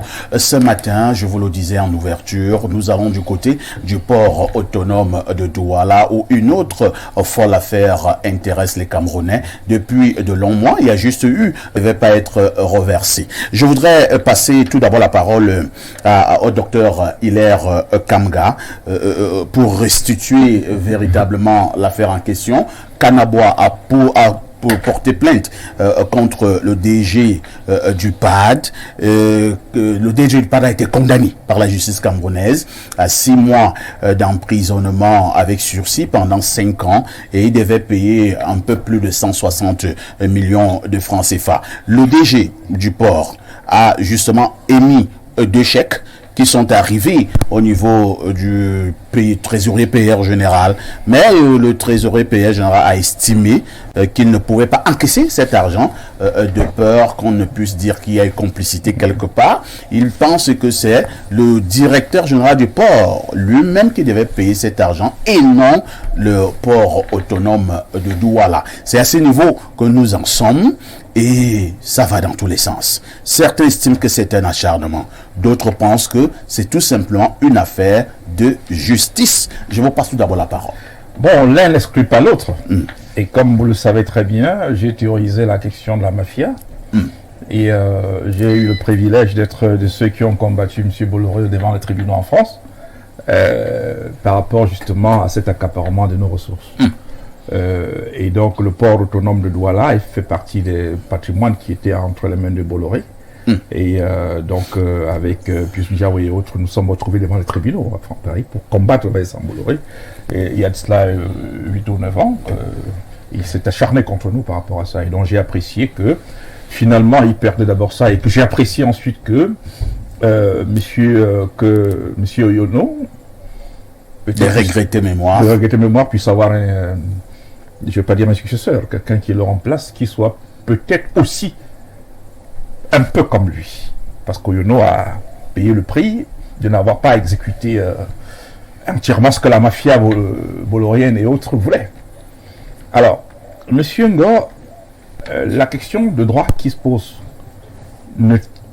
n'induit pas la conclusion qui semble sortir de l'opinion. Parce que c'est pas parce qu'il y a cette question de droit, c'est pas ça qui va parler de l'acharnement. Parce qu'il y a une question de droit qui se pose. C'est-à-dire, est-ce que la décision de justice rendue avec un segment concernant Cyrus Ngo de manière personnelle et parce qu'il y a un autre segment qui concerne le port et l'autre segment le concerne personnellement parce qu'il est d'abord condamné pour abus de fonction, concussion et autres. Et donc, lui, il est condamné à payer une certaine somme, lui, en tant que personne. Même si les actes qu'il a posés, c'est le juge qui a rendu la décision. Et comme on est en pleine mafia, malheureusement, finalement, vous voyez la mafia. Oui, c'est la vérité, c'est ça qui est. À partir de ça, on ne peut pas démêler les éléments de chevaux. Hein, c'est-à-dire que c'est trop compliqué, où on utilise le droit pour tordre le cou au droit, et ainsi de suite. Tout ça, c'est de la mafia, la réalité, parce qu'on veut protéger un certain nombre d'intérêts, ou faire valoir des intérêts qui n'ont pas leur raison d'être. Alors, en l'espèce, il y a cette partie de la décision qui concerne M. Siri. Oui. Et on lui dit il faut payer 163 millions. Il a émis des chèques. Mais malheureusement, les chèques sont émis au nom du PAD. C'est-à-dire sur le chéquier du PAD. Il faut couper la poire en deux. Il a raison comme il peut avoir tort. Mais simplement, il faut tenir compte du fait que nous avons là affaire aux trois caissiers de l'État. Là encore, la mafia peut intervenir. Et trois caissiers de l'État, c'est-à-dire que vous avez quand même le trésorier payeur qui dépend du directeur de la direction de trésor. Parce qu'il y a trois caisses à l'État. Il y a le directeur des impôts, le directeur du trésor, le directeur des douanes. Et en l'espèce, c'est l'un des caissiers qui est le représentant. Il dit ce chèque est libellé à un nom qui ne devait pas être. Donc je ne peux pas encaisser comme ça. Il faut que je puisse avoir un chèque tiré au nom de la personne qui est concernée par la décision dont l'application entraîne le paiement dans les caisses de l'État. Voilà le problème. Et donc en cela, je ne vois pas en quoi est-ce que le trésorier, le receveur, celui qui a refusé le chèque, c'est le trésorier payeur général. Le TPG, ou c'est pas celui où je ne vois pas en quoi il a commis une faute. Il a renvoyé auprès des greffes, des services de greffe, que bon, vraiment, j'attends un chèque au nom de celui-là. Quitte à ce que son conseil d'administration trouve le moyen, que bon, comme ça nous concerne, nous, au port autonome de Douala, alors à ce moment-là, on va essayer de t'autoriser, de faire passer ce montant dans ton compte à toi, pour réparer un préjudice qui t'est reproché au nom alors à ce moment-là... Je vous pose une question, docteur Eleg. Non, je vous pose une question. Oui. Si le DG du port, effectivement, payait cet argent de ses propres poches, est-ce que quelque part, ça ne devait pas aussi être un petit piège? C'est-à-dire, au niveau de l'imagerie populaire, les gens pouvaient se dire, mais ce n'est pas possible. Un Camerounais ordinaire qui peut prendre 163 millions comme ça un bon matin, et il paye. Est-ce que ce n'est pas ce fonctionnement-là qui a fait en sorte que le DG du port puisse tout simplement passer par l'entreprise pour payer? C'est pour ça que je dis, je coupe la poire en deux. Il a raison à 50%, il a raison, il a tort à 50%. C'est pour ça que je le dis. Parce que selon le bout comprenne le problème, il a raison de dire c'est parce que j'étais directeur du port que j'ai agi. Et je suis condamné personnellement parce que, bon, ben, d'abord, on condamne pour abus de fonction et ensuite concussion. Donc, voilà, c'est parce que j'agissais au nom du port. Entre-temps, Canabo a porté plainte, non pas au DG du port, voilà, à M. Cyril. Voilà, donc, du coup, même le libérer cette plainte, cette citation directe et tout ça qui en a suivi, le libérer au nom de l'individu, ça me pose un certain nombre de problèmes à la réalité. Donc, ça me pose... Alors, vous allez chuter, docteur. Oui, c'est pour ça que j'ai dit, il y a un problème sérieux sur cette affaire. Cette décision, d'abord, de justice qui a été rendue, bon, moi, c'est parce que je crois à la justice camerounaise, quand une décision est rendue, et qu'elle a acquis l'autorité à la chose jugée. Et en l'espèce, je ne crois même pas qu'elle a acquis en l'espèce, je ne pense même pas qu'elle ait acquis l'autorité à la chose jugée, puisque l'affaire est pendante devant la cour d'appel. Merci. Et on n'arrive pas toujours à démêler. Donc, pour ça, je peux donner un crédit à M. Ngo pour n'avoir pas décidé de sortir de ses poches, s'il en avait dans ses poches, ce montant. Est-ce que Pokama avoir ce montant? Non. Écoutez, je pense que M. Ngo fait déjà un très bon travail par rapport à ces chiffres. Ne parlons pas de son travail. Je veux savoir s'il peut quand même avoir ce montant. Non, monsieur ici, parfait. Quand vous m'invitez ici, je crois que vous savez que je suis sérieux. Tout à fait. Et que je dis ce que je pense. Ne me donnez pas l'insulte. Ne me faites pas croire ici que je dis aux citoyens camerounais qu'au Cameroun, un directeur général du port autonome ne va pas sans son nom. Quand un inspecteur des impôts qui vient de sortir 3 ans après a ce montant. C'est compris. Non, vous avez répondu. Vous avez répondu. Non, docteur Kamga, vous avez répondu. On a compris. Avant de passer la parole à Maître Sim, vous savez, Maître Sim était un avocat. Et je vais d'abord lire ce document que j'ai eu et ça permettrait vraiment à Maître Sim de mieux commenter et analyser. Alors, le trésorier payeur général de Douala à monsieur le greffier en chef du tribunal de première instance de Douala Bonanjo. Objet, rejet d'une recette indue. Faisant suite à notre correspondance numéro du 31 août 2021, le procureur de la République près le tribunal de première instance de Douala a bien voulu nous faire tenir le jugement numéro du 5 août 2021 rendu sur l'affaire ministère public et société Kanabois contre Ngo Cyrus. La lecture de ce jugement, qui tient lieu de titre de perception, n'a pas permis à la trésorerie générale d'établir que les recettes à encaisser au titre du recouvrement des amendes pénales et des dépenses prononcées par le juge devaient être payées par une personne autre que Sieur Ngo Cyrus. Malheureusement, ainsi que nous l'avions relevé dans notre précédente correspondance, le tireur des chèques de numéro et respectivement de 90 millions de francs CFA et 73 426 900 francs CFA est plutôt le port 90 000 francs, 90 millions et 73 426 900 francs. Ça fait 163. Les dépenses, c'est des amendes, c'est des dépenses.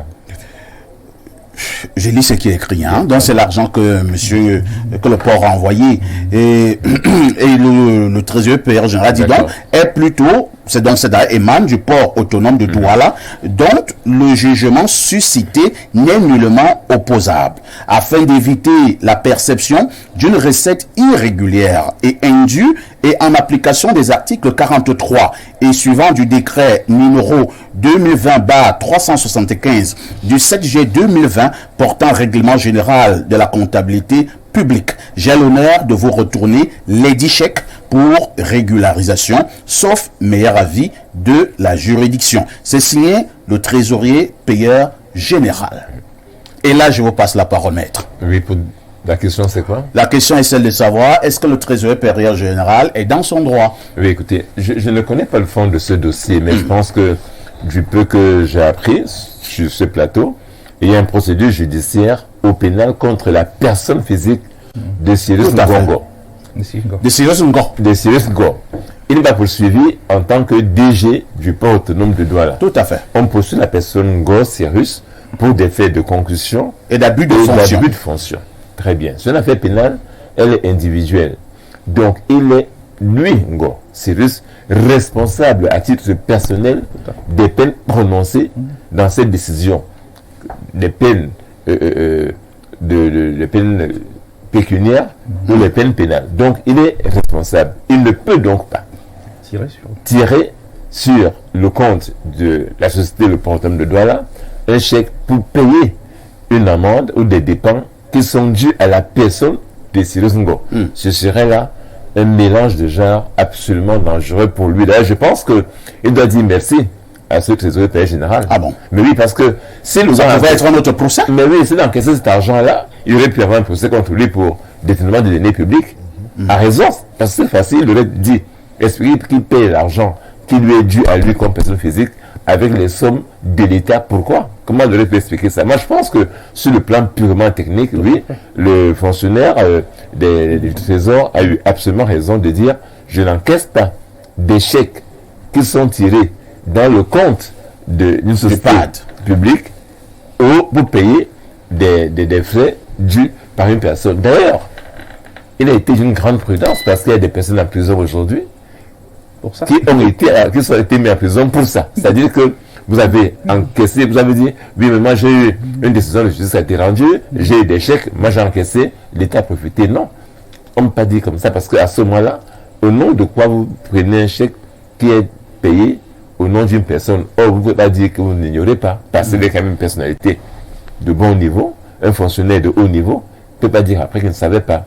Donc, je pense qu'il a été très prudent de rejeter ces chèques-là et de demander que lui soit servi des chèques signés ou tirés sur le compte personnel de M. Cyrus Ngo. Donc je pense que c'est une affaire qui me paraît assez logique et qu'il n'y aurait pas un débat dessus. Maintenant, il faut savoir sur l'arrestation pour aider les Camerounais à comprendre.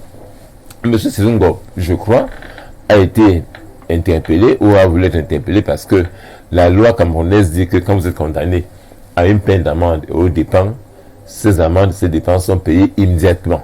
Et si vous ne les payez pas, vous subissez ce qu'on appelle en droit une contrainte par corps. Vous pouvez aller en prison. Dans ce cas-là, pour des montants assez importants, c'est au moins 2 ans que vous passez en 5 ans.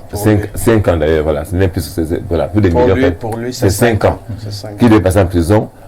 Comme contrainte par corps, personne va payer les amendes. Donc, vous avez l'argent, vous payez, vous n'avez pas, vous allez en prison. Donc je pense que c'est de ça qu'il s'agit dans ce dossier-là et qu'il faudrait pas que les Camerounais fassent d'amalgame. Je ne sais pas si derrière il y a des choses politiques, je n'en sais rien. J'entends dire qu'il y a des... On en parlera tout à l'heure. Et c'est ce pan-là qui intéresse beaucoup Dr. Elek. Alors, Francis Essomba, le DG du port, Cyrus Onga, il a donc ses soucis avec la justice. Entre-temps quand même, pourquoi le DG ne veut pas payer... ne veut pas sortir de l'argent de ses poches? Il peut sortir cet argent de ses poches, il paye et la vie continue. Monsieur Parfait, ici, je pense, avant de répondre directement à votre question, pour une fois, je suis d'avis avec M. Elek Kanga. Pour une fois. C'est dimanche. Pour parler de la mafia. Parce qu'il faudrait bien que les téléspectateurs comprennent de quoi il est question. La société Canabois loue du terrain pour parler terre à terre au port autonome de Douala. Et c'est l'autorité portuaire nationale qui fixe le coût de location. Ils ont fixé le coût. Monsieur Canabois refuse de payer. La société Canabois refuse de payer. Le DG qui est censé recouvrir cet argent a utilisé son bon droit pour demander à Canabois payer ce que vous devez au port autonome de Douala. Le monsieur ne se sont pas exécutés. Il a envoyé ses collaborateurs comme son organigramme et ses statuts le prévoient pour effectuer ce recouvrement forcé. Ça n'a pas marché. Il a scellé l'entreprise. Au lieu que Canabois paye, il accuse plutôt le DG. Quelle est la faute commise par le DG? Vous voulez nous faire comprendre que la justice n'a pas été au courant de ce que vous relevez là? Elle a bien été au courant. J'ai avec moi l'extrait du primitif du 6 avril 2021. C'est intéressant ça. J'ai l'extrait du primitif où le procureur a requis de déclarer le prévenu non coupable pour fait non établi. Mais par extraordinaire, le DG, la sentence du 5 août 2021, a quand même été condamné. Oui, mais il faut se dire que ce que le procureur requiert ne tient pas. Je suis d'accord avec vous. Je suis d'accord avec vous. Mais voyez là où il y a la masse. On est là pour l'éclairer d'abord. Sur le plan purement du droit, de l'exécution du procureur de la République ne lit pas le juge. Je suis d'accord. Pas extraordinaire. Il a requis que ça dit non coupable. Voilà. Voyez-vous, donc je pense qu'il faut que les gens sachent que le procureur, ce qu'il dit, ce n'est que son avis. C'est comme si le émet un avis et le juge peut accepter ou pas. C'est le juge qui a le dernier mot. Je suis d'accord. Canabois, le port réclame à Canabois 150 millions environ. Mais le DG est condamné à reverser à Canabois 3 milliards 200 et à verser à l'État du Cameroun 161 millions. Venez comprendre ce qui se passe. Le DG a agi en tant que, M. Cyrus a agi en tant que directeur général du port. Et je pense, pour revenir à votre question, c'est en cette qualité, puisque l'acte qu'il a posé, il n'est pas allé sceller quelqu'un qui est locataire chez lui au quartier. Là, sa responsabilité individuelle devrait être engagée à mon sens. Mais il a agi en qualité de DG du port. Et la question, pour revenir sur ce primitif, on a posé la question à cette partie civile. Vous avez la photo de M. Cyrus Ngor apposant les scellés sur votre magasin? Non. ce sont des agents du port autonome qui ont agi, qui obéissaient à l'ordre de leur directeur général. Et puisqu'il a interjeté appel, il a trouvé mieux pour que la justice ne mette pas main sur lui pour exécuter cette contrainte, par contre, en attendant que l'affaire qui est pendante à la cour d'appel puisse suivre son cours, de payer par les comptes du port autonome. Ce qui a été rejeté. Pourquoi ça a été rejeté? Parce que c'est à lui qu'on a porté plainte, à l'individu et non à le monsieur qui porte la fonction. Maintenant, un directeur général qui pose des actes, tout le monde va fuir cette nomination désormais, puisque chacun pourra venir porter plainte et tous les actes que vous aurez posés, parce que il y a justement cette supposée mafia pour laquelle j'adhère. Pour une fois, je l'ai dit, on va refuser d'être nommé directeur général. Rassure-toi, personne ne refusera. Alors, Narcisse Bell, vous êtes justement à Douala. Le port autonome de Douala est basé à Douala depuis près de 2 ans. La justice veut voir un peu plus clair sur les faits posés par M. Cyrus Ngor. Pour l'instant, nous avons ce débat. C'est vrai que Maître a essayé de nous éclairer sur ce point de vue. Si c'est à l'individu Cyrus Ngor, si c'est à lui dont la plainte a été visée, il revient à lui de payer et non à l'entreprise. Pourquoi il ne paye pas?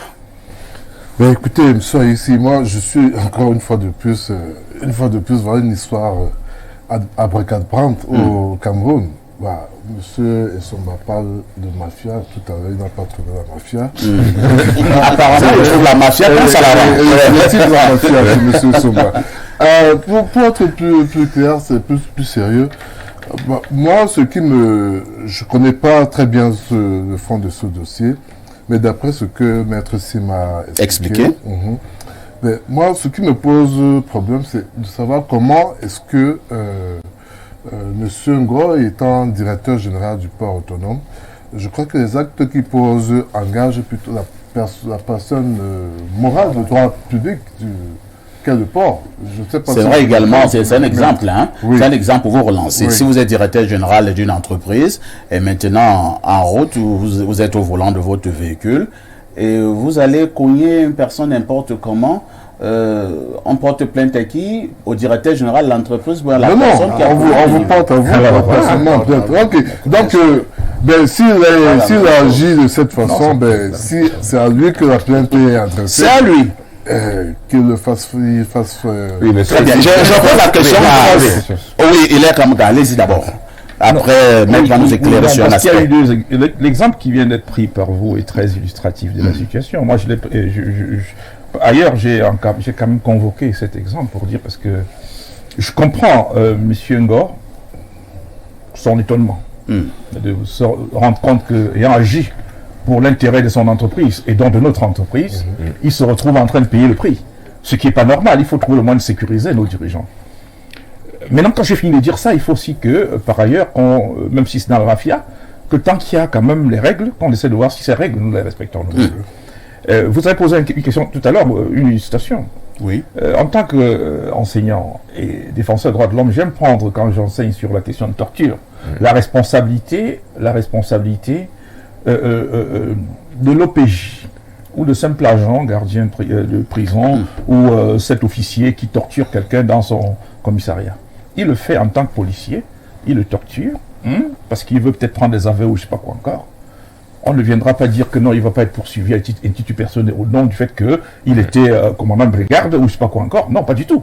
Il n'y a que la responsabilité civile de l'État va être engagée dans ce cas-là, mais il y a la responsabilité individuelle de cet agent de gendarmerie ou de police, parce qu'il a torturé quelqu'un même dans son commissariat. Donc, il y a cette responsabilité civile individuelle qui est... Donc, il faut toujours faire cette nuance. Même dans... Cela est valable sur le plan pénal, ça peut être valable aussi sur le plan civil, surtout qu'aujourd'hui, notre système juridique prévoit la responsabilité pénale des personnes morales. Donc tout ça, il faut pouvoir convoquer. Maintenant, quand j'ai fini de dire ça, il faut poser une autre question centrale. Oui, effectivement, on a dit que ce n'était pas M. Ngor lui-même, je suis d'accord, je comprends. J'ai eu aussi en même temps RCS primitif d'Oignon. Et là aussi, il faut questionner le fonctionnement de notre justice. Et je suis d'accord avec Maître, parce que c'est pas parce que le procureur a dit ce qu'il a dit, c'est son problème.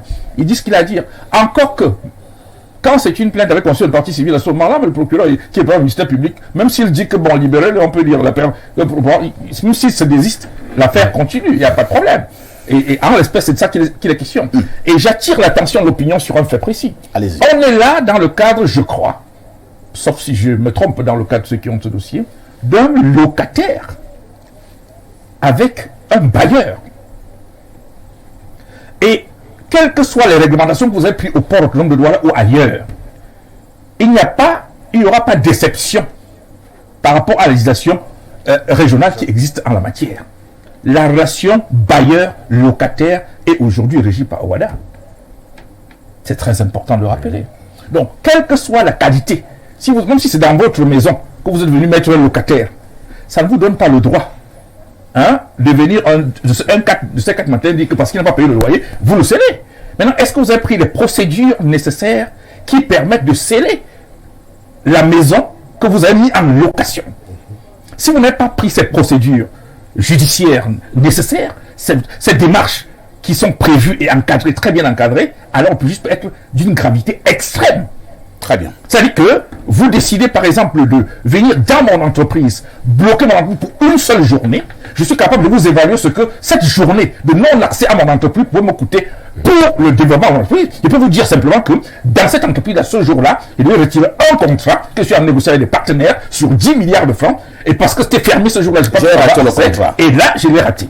Donc il faut à ce moment qu'on puisse établir qu'effectivement, il n'y a pas eu de surenchère dans l'évaluation de ces histoires de cette entreprise de canne à bois et comme ça, je ne sais pas quoi encore. D'abord, je ne sais pas ce qu'ils font là-bas, parce qu'il y a quand même des Camerounais qui auraient pu faire ce travail-là, parce que ce n'est que des bâtiments qu'il faut, à la réalité. Donc, bon. Mais simplement, la question ne se pose pas en termes de est-ce que c'est justifié comme qu'il y ait un tel montant d'amende. Merci. Parce que le directeur devait pouvoir prendre les mesures nécessaires pour que toutes les produits soient épuisés avant d'arriver à la pause des scellés.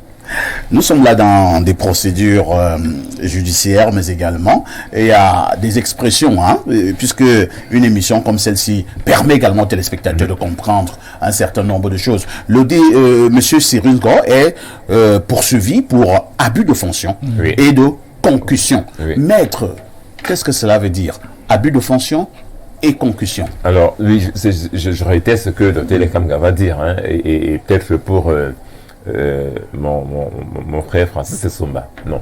Ngo Cyrus, je dis, je ne connais pas le fond de ce dossier, moi non plus, agit au quotidien comme directeur du port autonome de Douala. Et ses actes sont couverts juridiquement par cette fonction. Ça veut dire que s'il pose un acte, si par exemple, il signe un contrat pour le compte du port autonome, et qu'il ne paie pas l'argent qu'il devait payer, ce n'est pas lui encore qu'on demande, mais plutôt au port autonome de Douala. Mais dans le cadre de son travail, il y a des règles, il y a des limites qu'il ne peut pas franchir.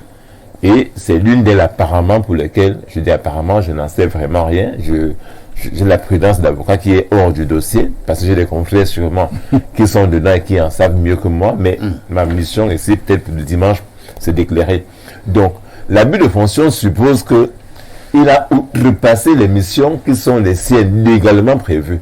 Par exemple, on vous dit un sous-préfet doit faire telle chose. S'il ne la fait pas, ou s'il fait plus que ça, il peut y avoir abus de fonction. Vous comprenez? Tout à fait. Voilà. Ou même, il peut y avoir ce qu'on appelle en droit pénal, refus d'un service dû. Si je suis un sous-préfet, je déclare une manifestation publique, la loi impose qu'il me donne ma déclaration immédiatement. S'il ne fait pas immédiatement, je peux dire à ce monsieur-là, c'est un refus de service dû. Et l'attaquer, lui, individu, sa personne, parce que lui viole la loi. On a dit de faire, de livrer des récépissés immédiatement. S'il ne le fait pas, ce n'est plus l'État qui le couvre, lui-même s'expose à répondre de ce fait-là. Tout à fait. Par contre, la concussion, c'est assez rare de l'être en justice, même le fait pour une personne, c'est ça que je dis, c'est-à-dire un peu pareil, d'outrepasser ses fonctions, de faire ce qui n'est pas exactement. Nous ne sommes pas loin de l'abus. De l'abut, et même de favoriser une autre personne, c'est la concussion. C'est-à-dire qu'il y a un profit d'une autre personne qui tire de cet acte qu'il a posé. Donc, à ce moment-là, si le directeur général du port, je ne veux pas dire comme ça. Si M. Cyrus Ngo se défend en disant non, j'ai fait des actes dans le cadre purement légal et réglementaire, le juge le déclare non coupable. Si ce n'est pas le cas, il pourrait être déclaré non coupable. L'affaire, je pense, j'apprends qu'il est encore en cause d'appel. Donc, on attendra de voir comment ça va se dérouler. Et on aura plus d'informations. Par contre, comme je suis un peu étonné. Oui, pour chuter. Oui, vraiment pas le montant des amendes. C'est assez inhabituel. Pour ça, là, quand même, les dépenses, c'est quoi? C'est le montant que monsieur ici, parfait, ou maître Sim, ou un autre paye à l'État pour couvrir les frais exposés par l'État pour mener une procédure. Tout à fait. Ça veut dire si l'État a fait naissance sur les lieux, ça a eu une enquête, ça a eu une autopsie, ça a un coût. Ça, c'est des dépenses qu'on vous demande de rembourser. Dans une affaire de citation directe, les dépenses font comment pour arriver 160. Même à 100 000. En général, les dépenses, c'est 70 000, c'est 35 000, en tout cas pour les affaires. En tout cas, voilà. Peut-être que... Oui, allez-y, maître. Mais là, vraiment, c'est ma justice, c'est ma maison, et je me pose une grande question là-dessus, comment on en arrive à ces montants faramineux, même les amendes. Peut-être parce qu'on n'avait pas suivi le dossier. Peut-être, oui, je n'en sais rien, mais bon. Non, docteur, vous allez prendre la parole tout à l'heure. On ne voulait pas lire les messages ce matin, mais comme il y a bousculade de messages, je vais quand même lire certains. C'est Cyrus Ngo qui a été condamné et non le directeur général. La justice a fait son travail et mérite d'être félicité. Par ailleurs, Bolloré n'a rien à voir dans ces affaires. Les amis du DG du PAD voient la mafia partout. C'est signé Wafo à Douala. Un autre intervenant. Je salue la brillante intervention de Maître Sim. Cet avocat est vraiment un intellectuel. Puis-je avoir le contact de cet avocat? C'est Ondoua de Yaoundé qui envoie le message. Une autre préoccupation, beaucoup d'amalgames sur le plateau. Parfait ici, les politiciens sur le plateau font preuve de mauvaise foi. Ils sont à l'image des partis politiques de notre pays. Les faits sont sacrés. Pour le moment, c'est à l'individu Ngo Cyrus que Nassar a porté plainte. Restons dans le sujet. Ne nous en écartons pas juste pour défendre nos intérêts. C'est bravo à Maître Sim, au Marou de Garoua qui envoie le message. Pardon. Un autre message. Bonjour au panel. Bienvenue à Maître Sim. Il gagne un gros point. Bon dimanche perfecto. Mais Maître Sim, vous allez vendre. Autre message. Très belle émission ce dimanche et tu es toujours aussi éloquent comme d'habitude. Autre message. Bonjour le Cameroun. C'est un message qui vient de 242. Bonjour le Cameroun. Bonjour le panel. Bonjour le grand perfecto. L'Unkuta de modérateur. Concernant les expropriations de Douala, elles ne résultent que de l'injustice dont les Camerounais vivent tous les jours et tous les Camerounais devraient profiter de ces derniers cas d'injustice pour se lever comme un seul homme et faire blocus face à ce projet. Car aujourd'hui, c'est Bali, demain, ce sera au Libye, ainsi de suite. Apprenons à s'unir pour combattre l'injustice dans notre pays. Un bonjour spécial à mon grand frère, Dr Hilaire Kamga. C'est Cédric Tuente qui envoie le message. Autre message rapidement ce matin. Bonjour Monsieur Aïssi, vous êtes de retour, le sac de modérateur. Bonjour et bon dimanche à tous les téléspectateurs d'Info TV, la télévision de l'espoir et du succès. Cyrus Ngo ne peut être considéré que comme ange ou démon selon sa capacité à gérer les deniers publics. Mais cela fait un moment que cet homme fait partie des agents. Non, je vais pas lire ça, hein, parce que là, vous êtes en train de dire des mots pas très gentils à l'endroit du directeur général.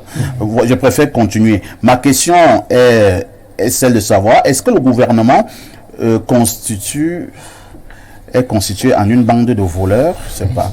Si nous considérons comme un ange ou un démon, cela signifie que les autres qui ont fait le même acte seront dans la même classe. Et s'il faut lui rendre justice, il faut appliquer la même méthode à certains ministres qui...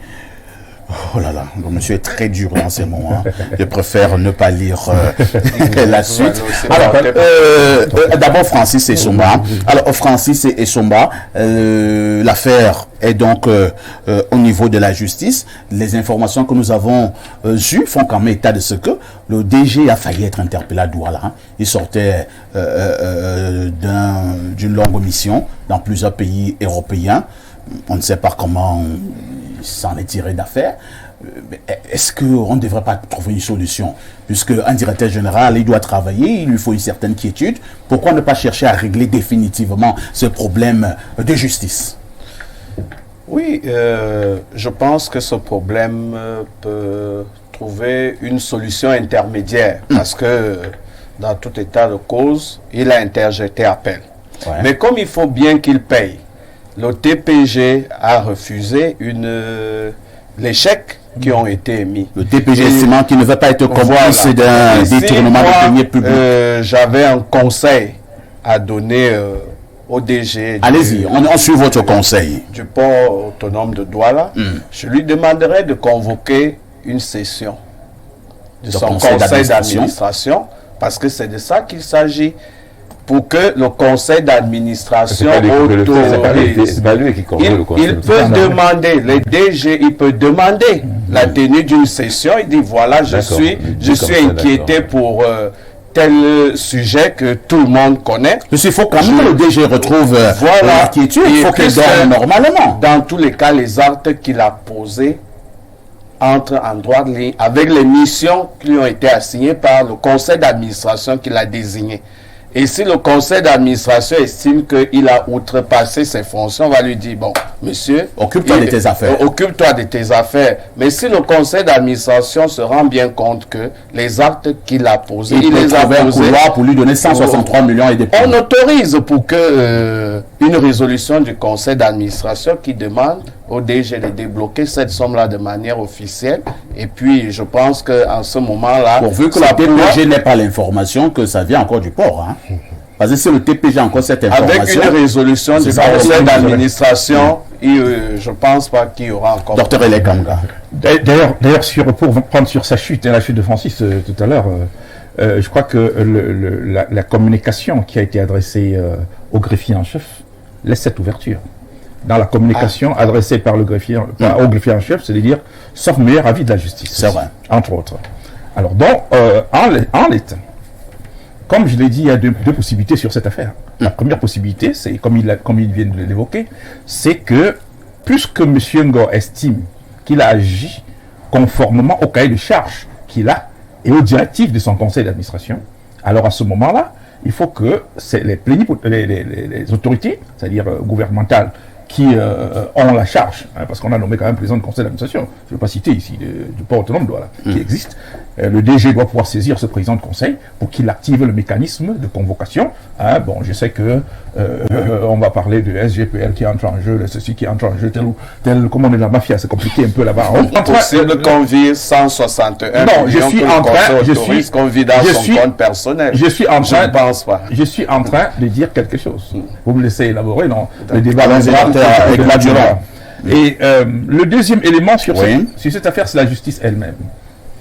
J'ai entendu dire que la justice, non. Je pense qu'il faut respecter les décisions de justice. Mais aussi, il y a quelque chose qui doit être mis en exergue. Il faut qu'on ait la possibilité dans ce pays de laisser les magistrats faire leur travail.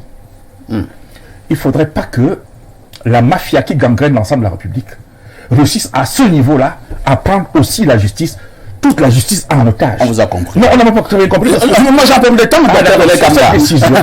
J'apprends sur cette décision. Je viens d'apprendre il y a quelques minutes. Quelqu'un vous a envoyé un SMS? Quelques minutes. Qu'effectivement, même la juridiction de Douala, qui a rendu cette décision-là, se retrouve être paralysée par cette décision. Parce que le juge qui a rendu la décision, je ne suis pas sûr qu'il est encore en train d'opérer actuellement. Alors là, on verra un peu plus clair. Maître Sim, nous allons prendre juste une dernière transition et on revient sur le plateau. Le fait majeur de cette semaine, et nous sommes là dans le cadre de notre corporation, la presse a été lourdement endeuillée. La presse a perdu 2 de ses brillants soldats dans le cadre de la communication de manière générale, mais également du journalisme de manière singulière. Nous avons perdu notre confrère de la CRTV, Vincent de Paula Tangana, qui était le rédacteur en chef du côté de la radio. Comme mis à peine de ce côté, rédacteur en chef jour. La même presse a également perdu un autre valeureux soldat, lui dans la presse privée, Armand Bianda, le très célèbre directeur de la publication Le Soir. Tous les deux ont été inhumés hier dans leur villages respectifs. Maître Sim, vous qui êtes l'ami de la presse, il faut pas s'en cacher. Vous avez beaucoup d'amis dans la presse. Je suis sûr que vous connaissiez les deux grands journalistes. Un petit mot. Je connaissais Atangana un peu de loin. Oui. Par contre, Armand Biada, je connaissais sa maison, j'ai mangé chez lui, j'ai été son avocat à une époque, dans des dossiers dont je ne parlerai pas ici. Donc j'ai été très affecté par sa mort. Je n'étais pas au courant qu'il avait été malade. J'ai appris seulement qu'il était. Oui, c'est triste. Je vais comme ça tout go dire.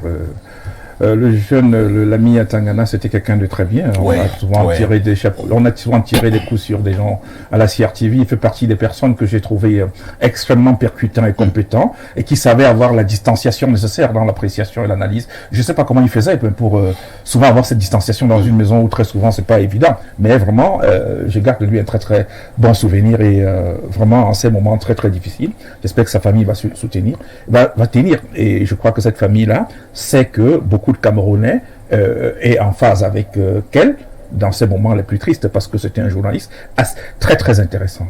C'était un journaliste très très intéressant et Francis Essomba, c'est difficile de voir l'unanimité au niveau de la presse, hein, mais ces deux valeureux journalistes ont reçu des hommages à la dimension de ces icônes qu'ils étaient, en commençant par Vincent de Paul Atangana. Il y a tout un prix d'ailleurs décidé par le très grand frère Charles Ndongo, le DG, mais désormais il y aura un prix Vincent de Paul Atangana du côté de la CRTV, mobilisation exceptionnelle. Ça a été, la même mobilisation a été vécue du côté de Armand Bianda, lui qui était le patron de Le Soir. C'est quand même dire que ces deux grands journalistes ont marqué leur époque.